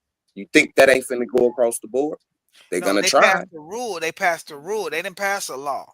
It's a rule. So it's a rule. Yeah. It's a rule. Is that I feel like we got to do the political education so we can distinguish the difference between law. Law is do your neighbor no harm. That's what law is. Common law is do your neighbor no harm. They done locked us up when there ain't nobody ever been injured. Ain't nobody never been injured, but you locking me up. Come on, bro. My question is this. Because we don't know. My question to that rule is, what sense does that make? Zero. Exactly. None of it makes sense, but what I believe we have not been able to do is to educate the people about their rights. Where do you learn about the power you have? From the cartoon He-Man, I have the power. That's where I got it from. I like, hey, I like this cartoon, Skeletor, you know what I'm saying? And that's our generation, though, is what I'm really saying. Because if 1 in 4 adults have a conviction or a record, that's 80 million people. We the majority. Trump won 75 million. Our class, this is a class of people. We don't care about your skin color, your sexual. We a class. They've created a class by the restrictions that they've targeted us. And if this class of people unite, anything we want, we have. Because we're the majority. It's our class and our children. We outnumber everybody, brother. Everybody. Nobody got a bigger class than us. That's why I'm saying we got to stop focusing on what they got going on over there, because them is distractions. We got to stay focused on what we want for ourselves, brother. Literally. And when they call me saying, hey, brother, Trump trying to do this and do that, I call the people, hey, look, this is what they saying. I don't trust nobody, nothing until they do it. You could call me every day saying this. If I go sit down next to Trump, I guarantee you in 72 hours, old man coming home. Because when I drop what I drop in his ear, he going to recognize it. Because I'm not coming at them people crooked. I got to get what I want. So I'm going to say what I got to say to tell the truth. I'm a product of that blueprint. And guess what? It's way more of us out here that's a product of that blueprint than what you see on the media. See, one of the things that I try to get people to understand is, how do you focus and prepare for what people are doing in the house with closed windows and doors? and you standing on the outside. Mhm. Your only choice is to prepare yourself for whatever is to come. Mhm. See, awareness equals preparedness. Proper preparation prevents a poor performance. We know what we desire, so that should be what we're learning how to get. It doesn't matter, like you said, these political awareness classes, which we tried to set up 1 year ago, and people get bored with it. They don't understand that we're trying to make you aware of your rights. We're trying to make you aware of the power you have. They don't want to be involved. They want to wait on the handouts. They don't believe that it's an issue until it's too late. Right. You want to wait until we burying or we visiting somebody in the penitentiary or we doing all this before you decide to start paying attention. The time for procrastination is over. We never really had the privilege, but we did it. So now when we see that all this stuff is happening, like they getting rid of all these different things, they pulling it. I don't care about stuff they pulling out of a lot of these schools because it's wrong. You know what I'm saying? It's a lot of stuff going on that is, in my mind, telling us learn to be self-reliant. Yes. Learn to stop depending on these handouts. Learn to grow your own food. Learn how to look for natural cures. Learn these things right here. You got eggs going for $12 for a dozen now, or $15 for a dozen. And it's, we just got to take what they say and we got to buy these eggs and we got to do whatever. The last time they found out that the people were poisoning the chickens or feeding the chicken food that made them sterile, that's why we had the egg shortage. A farmer found out. She tested her food and had it sent to a lab and found out they were selling her food, making her chicken sterile. She switched back to what she had, and all of a sudden the egg shortage was over. Now it's back again because of bird flu. And now they're saying it's going to be that way, estimated for the next 5 years, possibly. It's certain things that we have to learn to, okay, if that's what y'all got going on, I'm going to buy me a few of my own birds if I want eggs. It's okay, but we don't want to deal with those things because we're too busy chasing the American dream when we should be trying to wake up from that nightmare. It's not real. 110,000 degrees agree, fam, because if we don't become self-reliant and re-educate ourselves to a process of a time before they even gave us book, okay? I'm talking about according to the nature prospect for our survival, not only, and then worry about the politics. Like, not saying the politics ain't gonna lead our way, as according to what we need as far as an office situation. I'm talking about we need to really get back to the basics on survival skills and things More like traditions, that. brother. And get some of these kids outside this homes.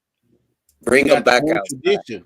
Pass it down. You know what I mean? Pass the baton. That's what I'm Teach talking the kids how to garden. Teach the kids how. I'll tell them now, put a cabbage leaf under your head if you outside working in the hot sun. They're going to think I'm crazy. That cabbage leaf gonna get you cool. but that's the balance of hard work.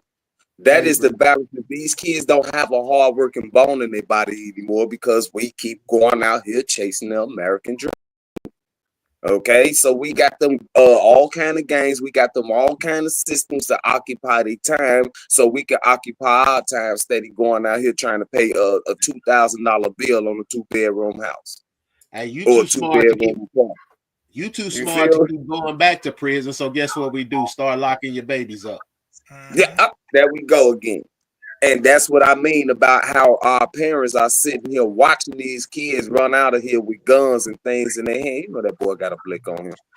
But you ain't gonna stop him like dude did. Yeah, you ain't gonna stop him like dude did on Friday, since we're gonna talk about the propagandas and the subliminals and things like that. And boy, you don't need, all you need is these. And well, mom, dad, they ain't using these no more. I'm gonna go out here and get it and catch me a body. Look at the songs on the TV. Hey, dad, they telling me to go catch a body, so I'm saying go catch one.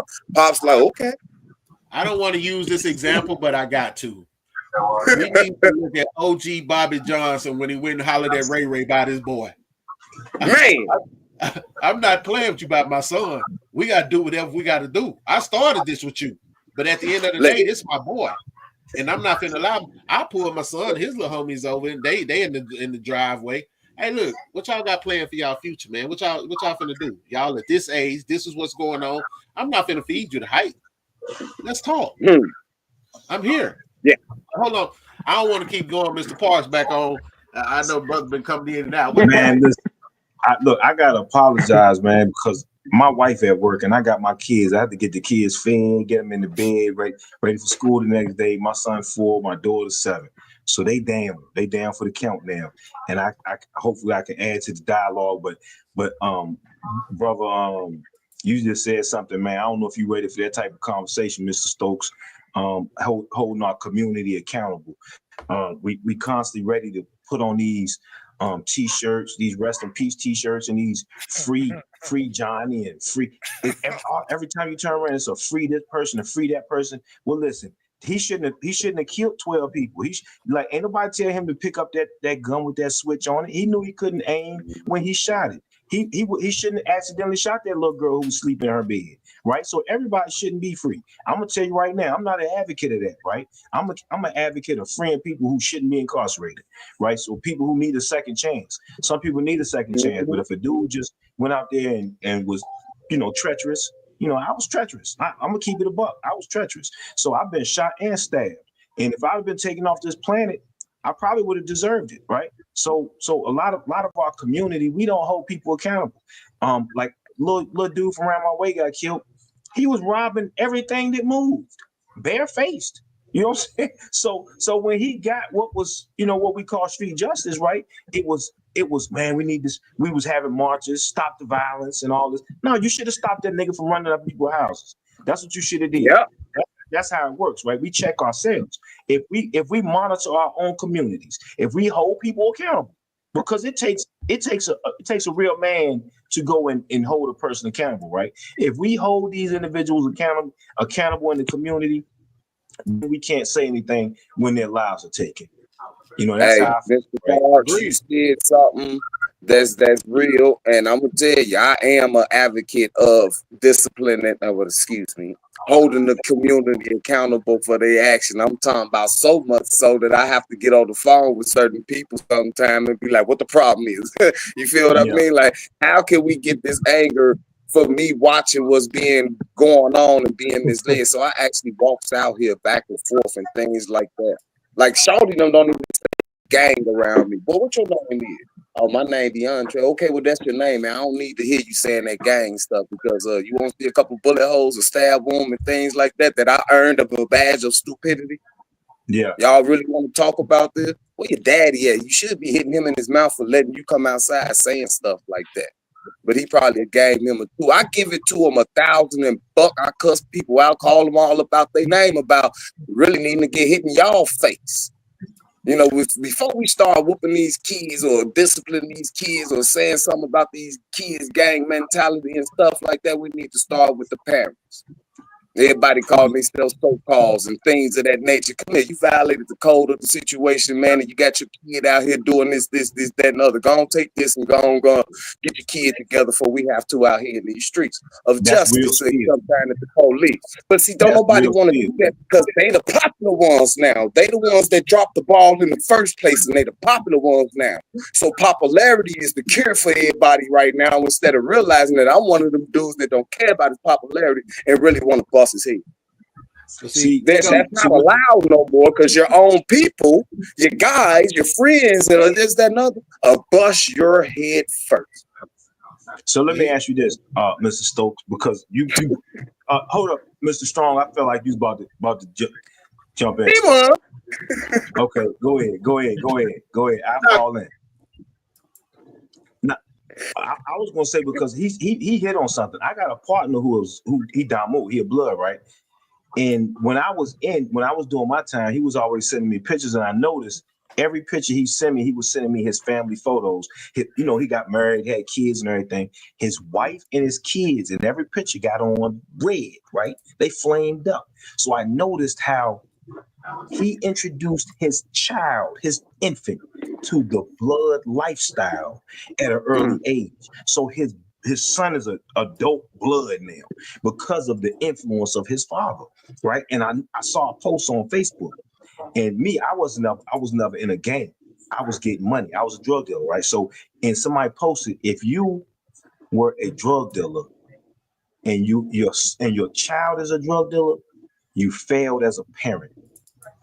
So my goal, and I agree with that, because my goal was to keep my son from doing what I did, right? Going down the path I went down.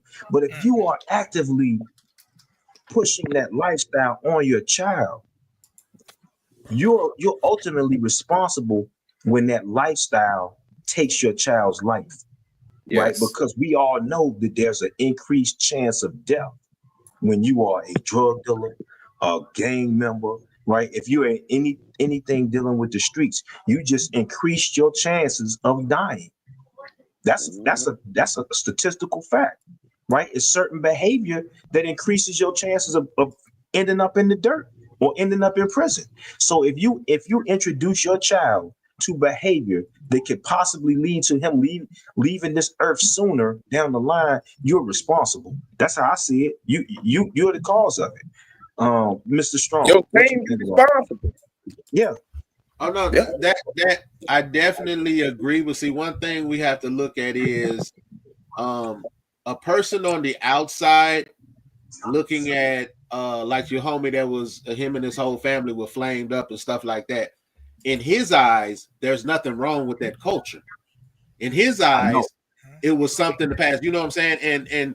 And I want to use this and use growth and development for an example.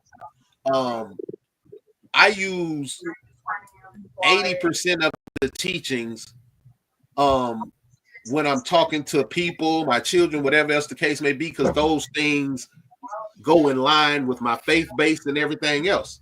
From somebody that's not a member of this organization, they're going to feel like, oh man, you tripping, blah, blah, blah, blah, blah, because they believe what the media has told you about it. They believe what the ignorance that you hear from so-called members that don't actually read or study or participate. You know, they know symbols and signs and they're out here going off of what they think it means. I was the same way at one point in time. I was a GD gang banger, even though I would tell everybody it's an organization, it's not a gang. I was gang banging.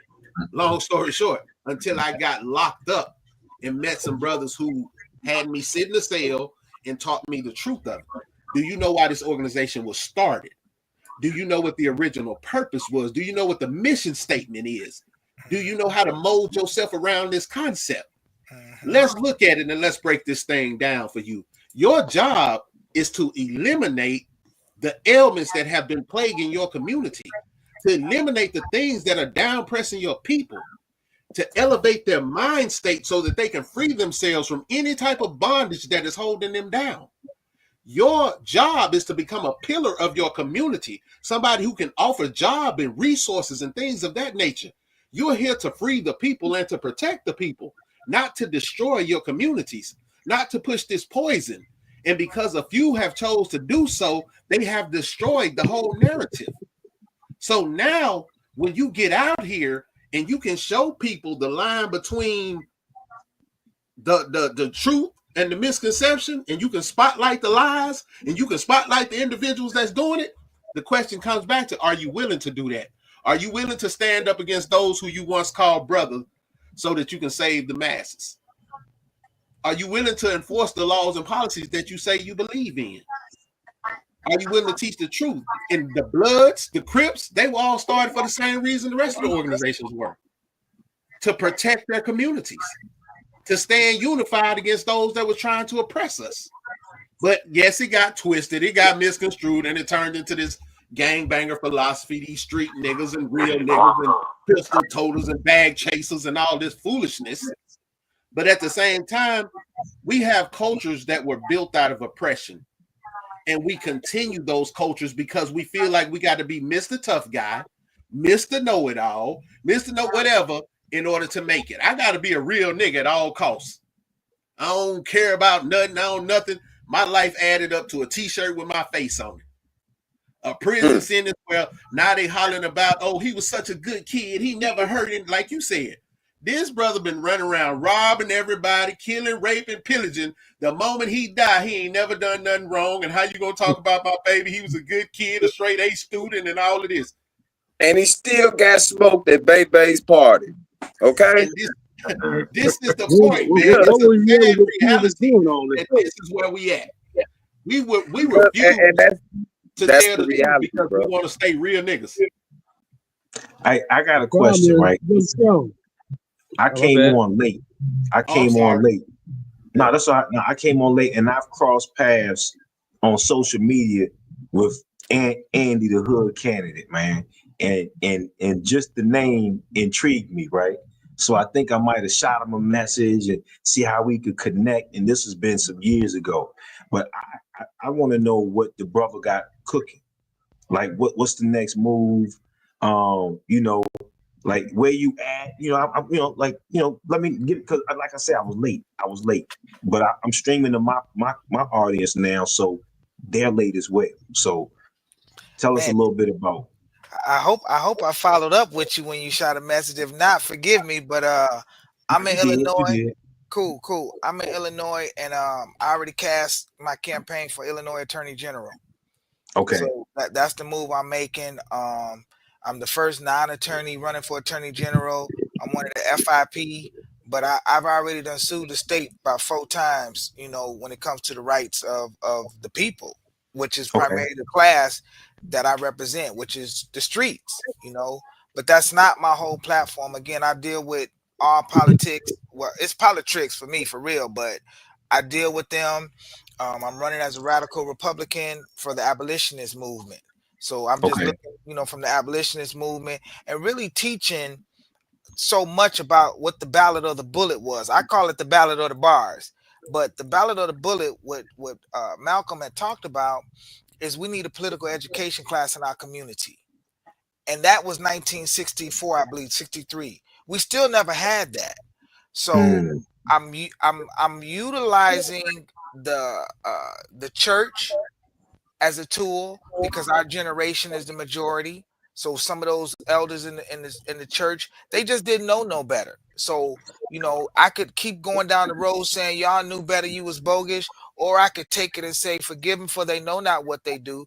I've come into consciousness. I become, you know, conscious, become the light. So why don't I just go back there and share? And whenever I disagree with somebody, I don't have to show that I disagree. That's why me and my wife gonna be married for the next 90, 100,000 years. Because every time she say something I disagree with, I don't gotta respond back. Man, listen, that's how you stay married. I'm Yeah, in that same situation. yeah. So I just Look, you got to pick your battles. You got to pick your battles. I just want to pull it out I there still and need to learn that. yeah, you know, it's been a couple of nights sleeping on the couch, 5 days not talking, bro. That kills me, man.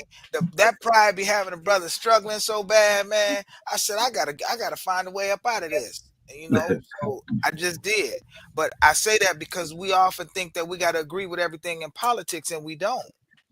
You know, the greater goal is my children will never experience what our generation did. So that means sometimes I gotta not say what I want to say. Sometimes I gotta, you know, bite my tongue. Sometimes I gotta speak up. You know, it's a sheriff right now that came to this event I was at last week, and he was talking great how his jail did this, and you know, and all the stuff he was saying was positive. Bro, I get back to the office because I was doing this housing lawsuit, and he had 900 complaints for excessive force. After the first 3 years, he been elected. But I ain't even calling him out on it. Right. Listen, because he asked me, could I, you know, join our campaigns? No, we can't. Because there's other candidates that's gonna run. Because your record ain't good. And that's why Bloomberg, and I don't want to get off, but the reason why Michael Bloomberg in that 2020 election did not win, and he was the best candidate. I'm telling you, because he's a social entrepreneur. So he understands the way to go into the community and build businesses so we can sustain ourselves. That's what I felt so positive about him. But that stop and frisk policy he had, he wasn't gonna make it. You was in New York, bro. You're not gonna make that. And that's what I feel like the sheriff in DuPage County. You can't get me to align with you when I know 60% of your jail population coming from Cook County. So they've been the ones that's been in these bogus traffic stops. I said, listen, the prosecutor of DuPage County is bragging about all these people that you done arrested for being felons in possession of a firearm. I sued they butt back in 2024, and him and the sheriff, him and the state's attorney Cook County won't answer the complaint because y'all gonna lose. So it's like Yeah. you bragging on this stuff, but again, I'm not posting all this, sharing this, saying, "Hey, look what I'm doing," because it's not relevant. I'm only trying to go to who, the ones that can listen, that can hear. I'm not wasting time trying to teach nobody about what our rights are. If you just showing up to see if we got some, free meals, bro, we're not doing that. I got stuff to do. Right. Nah, if it ain't number 3 of us that want to get the game, well, that's 3. Then you got 3 kids. That's 9. Hell, look like we got a team. So what about Blagojevich? What about dude out there? What is he trying? I just wanted to, because I ain't heard nothing about him since he been out. And we know he did some over as many bogus politicians that he did so bad in life, they end up doing something good. Like, like as soon as he got out the door, he said something about certain people need to be about these jails and things like that. He was talking prison reform and stuff like that. Have you had the opportunity to see what he was talking about or thinking about doing, or anybody else that's and I know you moving on your own. You know what I mean? Because you're a whole movement by yourself. You don't need them. I'm just asking, have you been paying attention to that part of the politics, the corruption part of what they trying to do with them or whatever? Yes. But if I give the energy and the idea that I'm a movement by myself, that's not my intentions. That's definitely not my intentions. And I don't try to move on my own. I just not gonna wait to try to uplift and convince nobody we got work to do. That's the only difference. And Blagojevich, Trump pardoned him a month ago. So, he had some stuff. He was at a political event that I didn't go to. I believe we're going to cross paths. All right. Just because of the whole genre and everything. But y'all know me personally. I'm not here for the bull crap. That's just the truth. So you play your politics the way you want to. I'm here to set the captives free. That's the mission. We're not going to lose sight of that. Because I owe somebody's blueprint for where I'm at today. That's what I do. And I'm never going to lose sight of what I read that had me walk away from the streets to get me where I'm at today. And one thing, and I share this with us and whoever want to hear, the feds do not have jurisdiction over the state. You understand? The feds don't got jurisdiction over the states. Yeah. See, you caught that. And I'm going to tell you where it came from. The Trump versus Anderson. Trump get kicked off the Colorado ballot. They sue. They go to the Supreme Court. The Supreme Court said there's 2 different jurisdictions, baby. State and feds. There's 2 different jurisdictions. And citizenship, you can be a citizen of the state you're born in and not a United States citizen. It's 2 different citizenships. That's the Dred Scott case. Okay? What you think gonna happen if I'm the AG? We already know. I'm going to get my people. They don't belong in the feds. See, this is where the consciousness comes from. And I'm litigating this in Iowa right now. You don't have jurisdiction. No, Indiana. I got a case in Indiana. He ain't one of our peoples, but he one of the people, kinfolk. They came in his house, took 3 guns, locked him up for 8 years. You come in my house, took my pistol, and now you locked me up for 8 years because I'm a felon in possession of a firearm? Nah, bro, you don't got jurisdiction. And they skirt around that, bro. This is what I'm saying. I'm not dealing with their codes and policies. I'm dealing with my rights.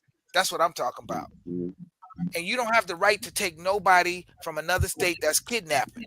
So when they brought Rico out, you the criminals. we the people. And the folks, but I'm just saying, kinfolk, I like to say, we the kinfolk. But bro, I really understand this. I understand this because I've had a teacher that come from a spiritual teacher. And that's where I got the knowledge from.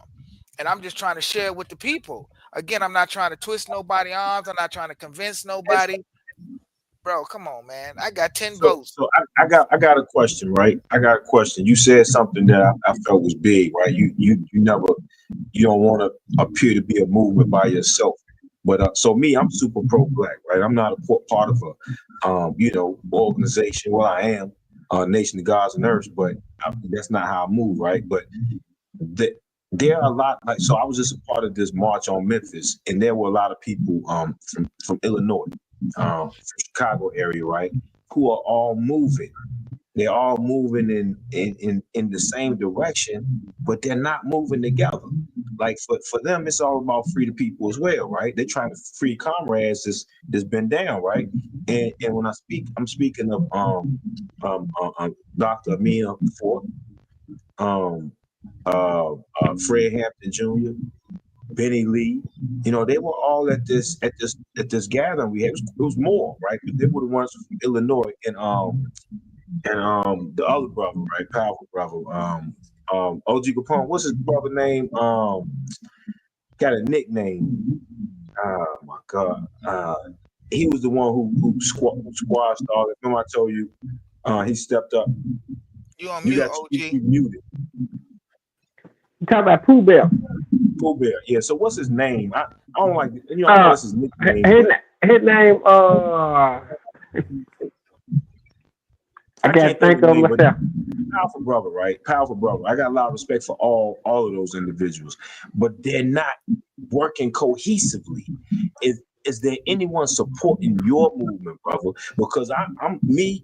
If you're moving, I want to help you. You feel what I'm saying? Like, right. I'm just wondering, like, are they working cohesively in Illinois? Because Illinois, you got a lot of fighters, you got a lot of troopers, and they got a lot to fight for, right? But are they fighting together?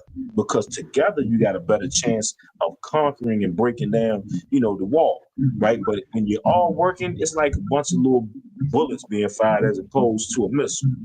You know, I'm just wondering. So Benny Lee is one of my elders, you know, and I sit at his feet often, got good knowledge from him. But what happens is I understand the politics and I understand our rights. So that's what kind of like pushes me into a different element, because I'm not trying to pass legislation. I'm trying to repeal it because it's been infringing and depriving us of our rights. So I have a different language. I speak a different tongue.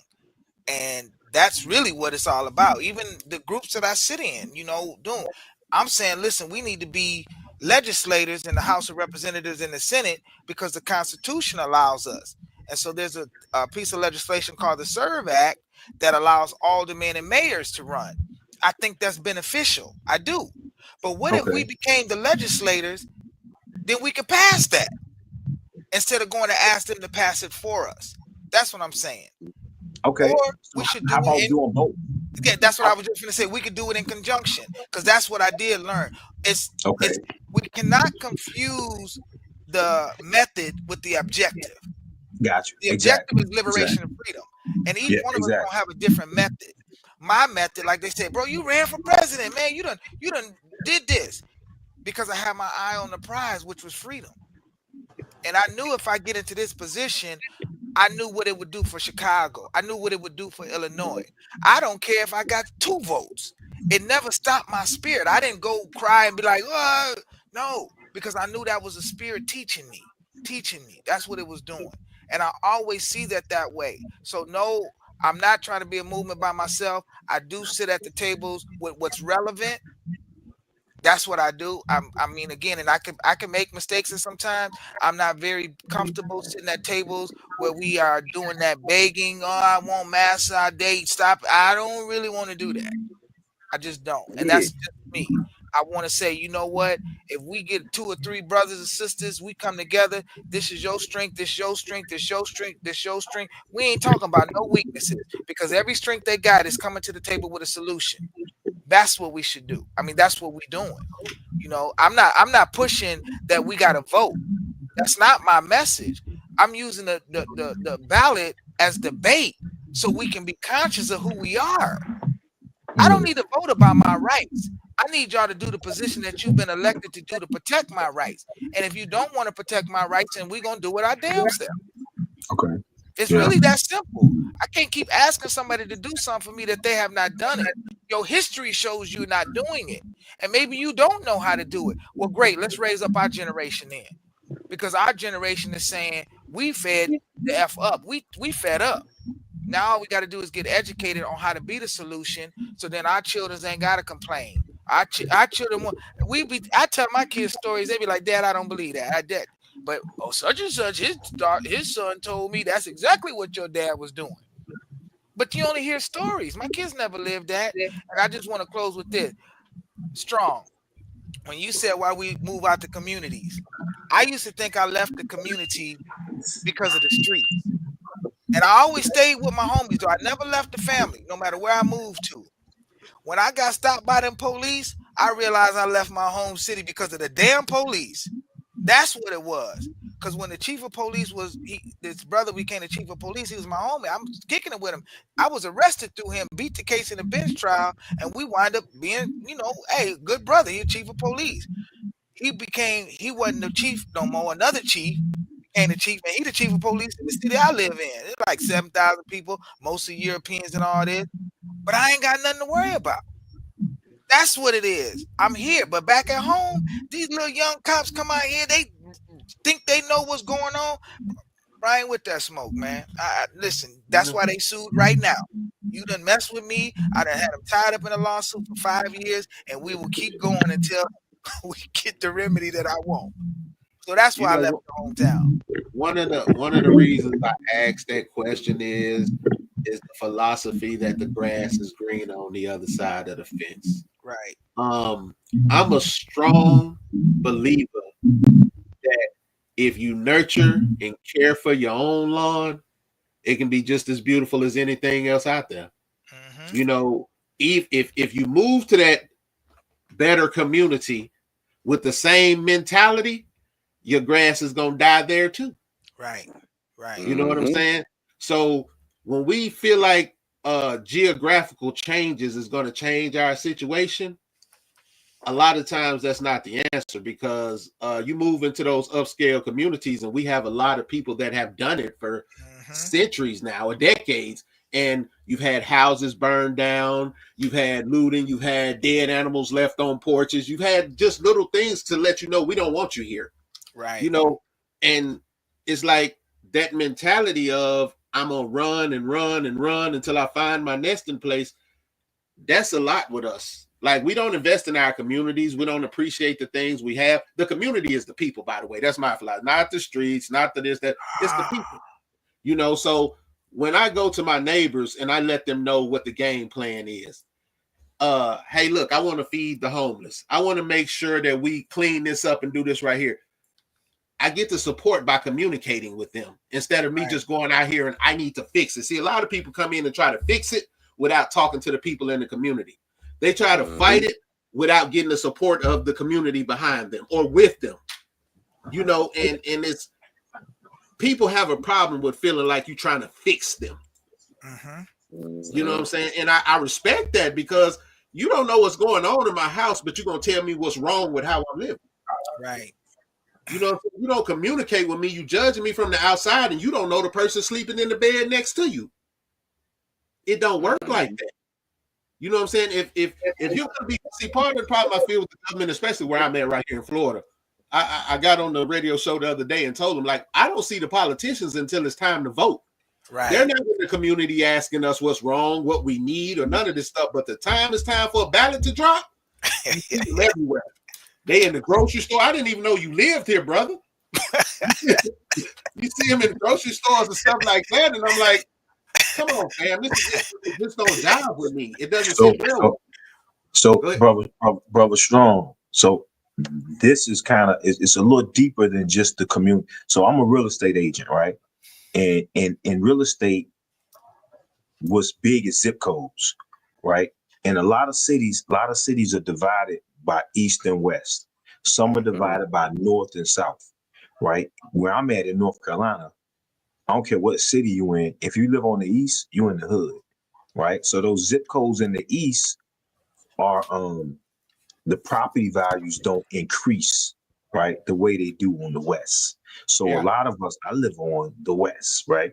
Because on the east, if you just say anything that's associated with East Greensboro, right, everybody already knows that's the hood.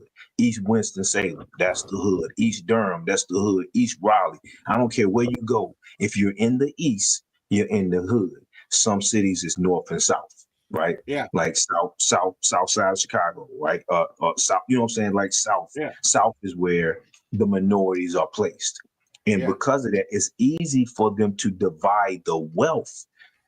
Because if you live in the east, the wealth is going to be distributed in the west, right? The tax cuts, right?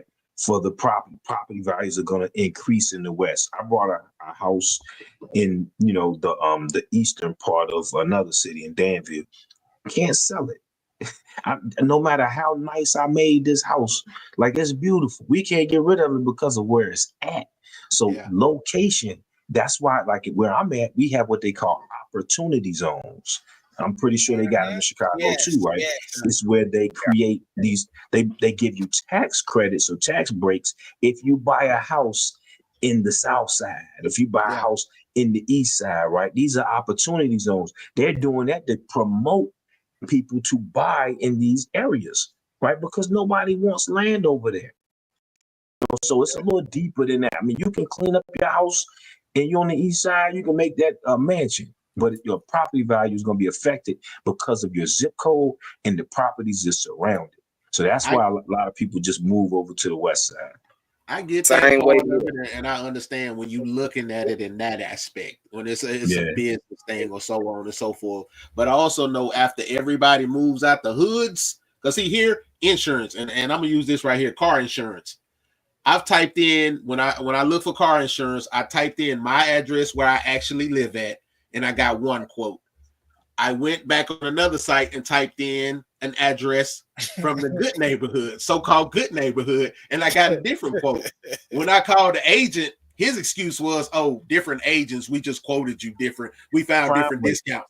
It's the crime rate. Zip codes carry a crime rate.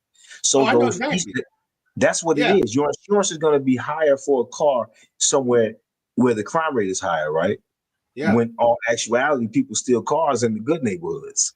Hey, listen, steal cars, got the most serious narcotic problems. It's a whole lot of stuff that go on. And I know these were back when I did do wrong. Those were my best customers. I know. So it's redlining, the redlining, all that type of stuff. We get it. But see, my thing is this right here. If us five brothers live in the neighborhood, if all of us on this screen lived in the neighborhood and the neighborhood was dilapidated and all of those things, and we built that neighborhood up and we made that into a community to where all of us lived there, our children moved in, they had houses, so on, we bartered with each other, we took care of one another in that community. Right. It don't matter what those houses are worth, it matters what we have between us. Can't nobody come in here and disrupt what we got going on. We're a stronghold. We can turn this pocket into the thing that changes everything. It's like how you were saying those brothers moving and they moving towards the same cause, but are they moving together? Yeah. It's like we can change the narrative of the story because that palm connects those individual fingers, which gives it the ability to make a fist. You know what I'm saying? So that issue of how much the property is worth and all of that type of stuff, once we leave those communities, guess what's going to happen? Developers are going to come in, they're going to buy it, build up, gentrify it, do all this type of stuff with the sushi bars and the veggie drinks and all that stuff. And now that same house that you couldn't sell is going for hundreds of thousands of dollars now. But guess what they're gonna still do? What's going to happen? Guess what they still right now in the city I come from, that's going on, which I'm going back and buying the house from there now. But it's the point of I see what's happening. A guy taught me back, this brother from the Manuel Noriega. I don't know how much y'all familiar with him, but his bankers was one of my cellies. So he told me, he was like, look, I'm going to teach you, I'm going to give you $150,000 business degree in the time you in this cell with me. And he was like, when you buy property, you go up in the helicopter, you see which way they developing, and you buy out. When they get to that property that you bought for pennies, you can sell it to them for whatever you want because you impeding their progress. So when we get those communities and we start buying it up and we start rebuilding and stuff like that, and we start being unified, you're going to have to negotiate with us now. Now we have power because we're a stronghold. Right. But now when I'm the only person staying and everybody else to the left and moved to their night and I'm the last person living, oh, they finna railroad me. Hey, I seen it. They ran a road right through this lady house. She was the last one staying in the community. They told her literally, either you gonna sell us the property or we're gonna take it from you. They take it by eminent domain. They take it by eminent domain, but they have to pay her its worth. Yeah, and that's the whole thing about it is she didn't have a choice at the end of the day, no matter how long my family been here, the sentimental value. Bye. No, you don't. Man, they They can. tear down historical land sites. They not playing. They don't even care about that no more. You feel me? It's the lining of it all. Even if they remodel the whole neighborhoods and gentrify the whole neighborhood, guess what they gonna do? Still remain it on the neighborhood red line of being the hood. They just get everybody up out of the hood and put different people in that hood and turn them into hood people. Because it's still a hood. The east side and the south side alignment is good for that, but all the dirt is really, this actually been kind of cool. All the dirt over there where they got all the money at. Okay? The north side and the west side and the Shawnees, that's where all the drug overdoses and the pandemics of the drugs and the politics and the politicians and all that stuff, they stay in their lighter and Shawnee and things like that. But that's where the biggest problems at. And everything that we put out here in our communities for development to help our community, oh, they'll help you get it started. And then they take it and put it in them neighborhoods. You see what I'm saying? The drug treatment programs and things like that. It's so many out here right now. Everybody trying to get involved with it, but it's just like when we first started the Big We thing, and I was going to the Boys and Girls Clubs and all these places and things like that. Everybody out here, this how cold it is with it. Take it to your people. Your people. It's for everybody. This ain't for us. So, you take it to your people though. This our problem. Our people with a check. Oh, I gotta pay you to help me. This for the community. Well, I read it, you know. So we just have to figure that part out as far as our leaderships and these guys in our communities. Like Fam say, he don't see till they come outside and ready for the vote and collect the votes, because everybody keep dodging questions to the progress of what needs to be done, because they know so much, so they're not gonna tell you nothing at all. Right. You see what I'm saying? Because everybody, you're gonna impede on their business now, controlling you to get you to vote for them. But you a representative. So now the red line of it is with this old whitewashed education that we got to go up in here with and play this game with these people and still try to get our community together and discipline our own kids. We can't discipline them right way. The only place they got them is for a jail cell. So boom, we right back in the mix. We got to figure it out. That's all. You trying to wrap it up? I mean, you know what I'm saying? It was one of those shows that was like a special, you know what I'm saying? It's a special edition, but basically because of the people that was involved in the show, I was sitting back enjoying all of it. You know what I'm saying? And I really gotta say, I have seen a plethora of growth tonight. You know what I'm saying? Like I am proud of this panel. Like I mean, bro, me and my wife back here just like fat rats. We smiling from ear to ear. It don't get no better than that. You know what I'm saying? Especially, you know, with all of the stuff that y'all discussed, the solutions y'all came with, you know what I'm saying? It's so much that people gonna have to go back and rewatch this show over and over to get every bullet point that each one of y'all hit on. And that's beautiful. It don't get no better than it. You know what I'm saying? That's just my take on it. You know what I mean? Every last one of you should be proud of yourselves, man. Y'all, if you did anything tonight, you did a justice to a lot of people. You know what I'm saying? And that's powerful. I want to say this too. Hey, Big Person, did you want to say something about the mom or something? On 24? Oh, made it 24, my brothers. I was gonna tell him, hey, listen. This day they'll put down the guns and pick up the gloves. This is our reunion, you know what I'm saying, to bring peace and find, you know what I'm saying, back to all our communities across the country. And we got to go knock on our neighbor's door. Get your neighbor out. Get your community out. Get the grills out. Get the people out. Get the congressman out. Get the judge out. We all need to stand up together, man. It's revolution is here. And I was going to say, I'm going to put a bulletin announcement now across the world to all, not just all organizations, to our regular people, regular citizens. We need to come together, man, as a people. Not just as a whole people, so as a people come together and bring change, fight for change. Go out to Springfield and fight for those saying equal rights. Fight for the things that we need in our community to bring that change. We can't keep sitting back waiting, man. I know everybody wants to say celebrate the 24th on a different way. I'm celebrating, you know what I'm saying, on bringing change and stopping the violence. You know what I'm saying? Put the guns down and pick up the gloves.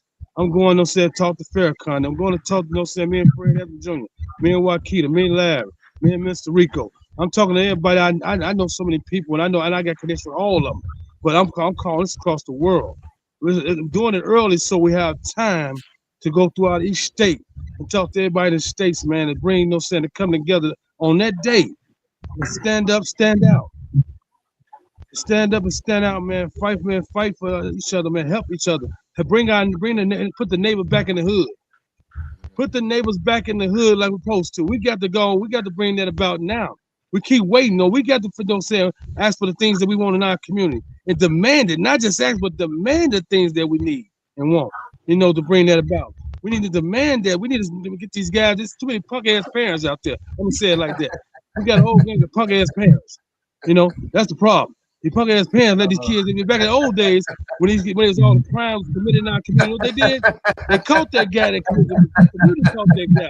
They put that in the truck and drop him off at the police station. They dropped that off the police station. They might have a few long. They might have a few long. So we have to get them in the car. I swear I thought I watched We got to get them in the episode, bro. I thought I was Bernie Mac ain't dead, bro. Bernie Mac ain't dead, bro. We got to get them out the street, bro. That's the OG right Get somebody in place that's gonna help us. We gotta get people in place that's gonna help us out by building our own people, you know what I'm saying, to go spend in that office. Like my brother Hood right there. We need to stand behind that brother. Brother, I'll be in Illinois. Matter of fact, I'll be there Friday. And I'm having I gotta meet with quite a few people when I get there anyway. It's a long story. A lot of these pastors, I gotta sit down with them Friday. I'm finna come at a lot of them when I get there. Me and Keaton always be together Friday. Me and Mr. Rico always be together Friday. Me and Benny Lee always be together Friday anyway. You know what I'm saying? Me and Raheem, all of them. I have all of them. I already called it out with Godfather, everybody. When I said that they all gonna show up, we're gonna show out. When I get done, we're gonna get this together. But I'm asking us to get together across the country, not just regular street people. We all got to get together across the country, like the old man said. Everybody take real men go to the pole. Not just to the pole, but back to our hood. Put the neighbor back in the hood across the country. We need to stand up that day. I mean, it's time you got time to give your permit you need, whatever you need, you know what I'm saying, for your community, to stand up together and find peace among every organization, among regular people in your community. Find that unification, because the only thing that's going to save a nation is unification. Now, I know we have those that we dislike, but we got to find a neutral ground that day. To bring my phone about to go dead, y'all. I apologize. I ain't had a chance to plug it up. But I'm saying, I'm asking y'all, let's stand up together that day. Let's stand strong, man, for our people, man. It's going to take some sacrifice. We got to get out here, man, do some change. They want to go party and celebrate all that on the 24th for my mama's birthday and my daddy's birthday. No, I'm celebrating on saying change that day. That day, it's going to be a 2-day event for me. You know, I'm passing out awards on Sunday for Kings and Queens. You know, but I'm going to go all throughout the whole city that day. North side, east side, west side, east side of town, wherever you at, stand up. East side of the city, wherever you at, stand out. We make a statement by the whole world standing up and standing out. It's going to take us to save us. How we say, it takes us to save us. That's called the we. You know, we are stronger together. That's that JDRL vision mission we were talking about for the longest, you know. Jeff, David, Rico, Larry vision mission. You know, I would say blessed be the day, man. If anything, there's a lot more I want to say, but I know my phone about to die in less than 2 bars. I love y'all, man, but I'm here. Everything I can do, let's keep swinging, man. We got to swing harder now. It's revelation. You know, it's time for reparation, man. Time us to move forward to save our culture and save our people, man. We're at a point of no return. Look around us. How we allowing these youngsters, our kids, take direct our direction, and they can't even guide themselves. They too been intoxicated off all these drugs and alcohol and making them go out and do crazy things. But those elders that's out there that's poisoning them, we got to stop them. We stop them first, get the ones that poison them first. That's how we change it. Put the guns down, pick up the gloves. That's the message. Put the gun down, pick up the gloves. See, they still fight. They in jail, they ain't got no gun. Half of them come out since because they can't fight. They get negative and say, that ain't tough no more. There's someone with Kool-Aid lipstick on with rollers in their head. They got rollers in their head, Kool-Aid lipstick. Tell them they do. The same tough guy was out on the street with his buddies and them. That ain't tough no more. You know, that's bad. We got to change that, man. Come on now. That same person committing that crime in that community, your mama won't come get your ass. We gonna drop your ass off. We gonna pick you up, put you in the truck, drop your ass off the police station. Lock that motherfucker up. He won't stop. Since he won't keep playing this game. That's how my daddy them did it. That's how Jeff Ford them did it. That's how no Seth Fred after them did it. We did it. We picked that ball up. Remember they had who did they have in Chicago? Let's go get ass. Come on now. No, they had the clown rapists and stuff like that. We beat them up and took them to the jail. Oh, that's how they did it. They did. And some the other ones that still alive, I talk to them every day. All the ones that was actually started all this, I'm around them every time. Yeah. I still talk to every last one of them that's still alive, that started all this back then today. It's the ones that's still here. I'm right there in their face. Every organization you name it. They still one that's still here that started this. They still stand. They're gonna stand beside us, stand with us. I don't want nobody to stand behind me, stand beside me. We're gonna stand side by side and make this happen. Come on now. It's time to go to work. This damn phone about to die, man. Hey, blessings, y'all. Blessings, okay. man. Blessings. I'm gonna fly in. Yes, sir. With that being said, we're gonna close out the show. Tune in next Sunday. Matter of fact, y'all, part 2 coming. We got to. Why? It's too much. It was a whole lot said tonight. So you know what I'm saying. I want to thank all y'all for coming on. Y'all held it down 10 toes, man. And like I said, we can't be more than proud of you. You know what I'm saying? We need to see more of this. More of this on a consistent basis. You know what I'm saying? Because it's powerful. But with that being said, anybody got anything they want to add? OG, I know you know what I'm saying? No, I'm good, man. You know, I'm straight. Okay, all right. Anybody else want to lead us out? Let me send a shout out, man, to all our peace ambassadors around the globe, man. Doing the changes that we want to see. The fight is not always easy, but the consistency, the discipline, the dedication, and determination is key. Keep doing what y'all doing, one step at a time, one foot in front of another. Don't give up. Your why is the most important thing you got. Never forget why you're doing it. And keep striving. You know what I'm saying? We in this together, man. Even if at times that it don't look like it, just remember it's a united approach. You know, it takes all of us. It's gonna take us to save us, and united, we're stronger together. You know, it's just because a brother isn't doing what you're doing or a sister isn't doing what you're doing doesn't mean that it doesn't count. Don't tear each other down, build each other up. If you're gonna tear somebody down, make sure it's to build them back up. It's our job to make sure we reach our fullest potential, not only as individual, but as a people. And with that, peace, love, and blessings. Hey, man, we out of here, man. It's been a damn good show, man. Peace, man. Let's go, man. Let's go. Already. Blessings, y'all. Peace and blessings. This your boy T-Pole. This the New Solution Radio podcast show. And if it ain't AGELREEFE and the family, I'ma keep saying it till I get tired. Overstand, leg up.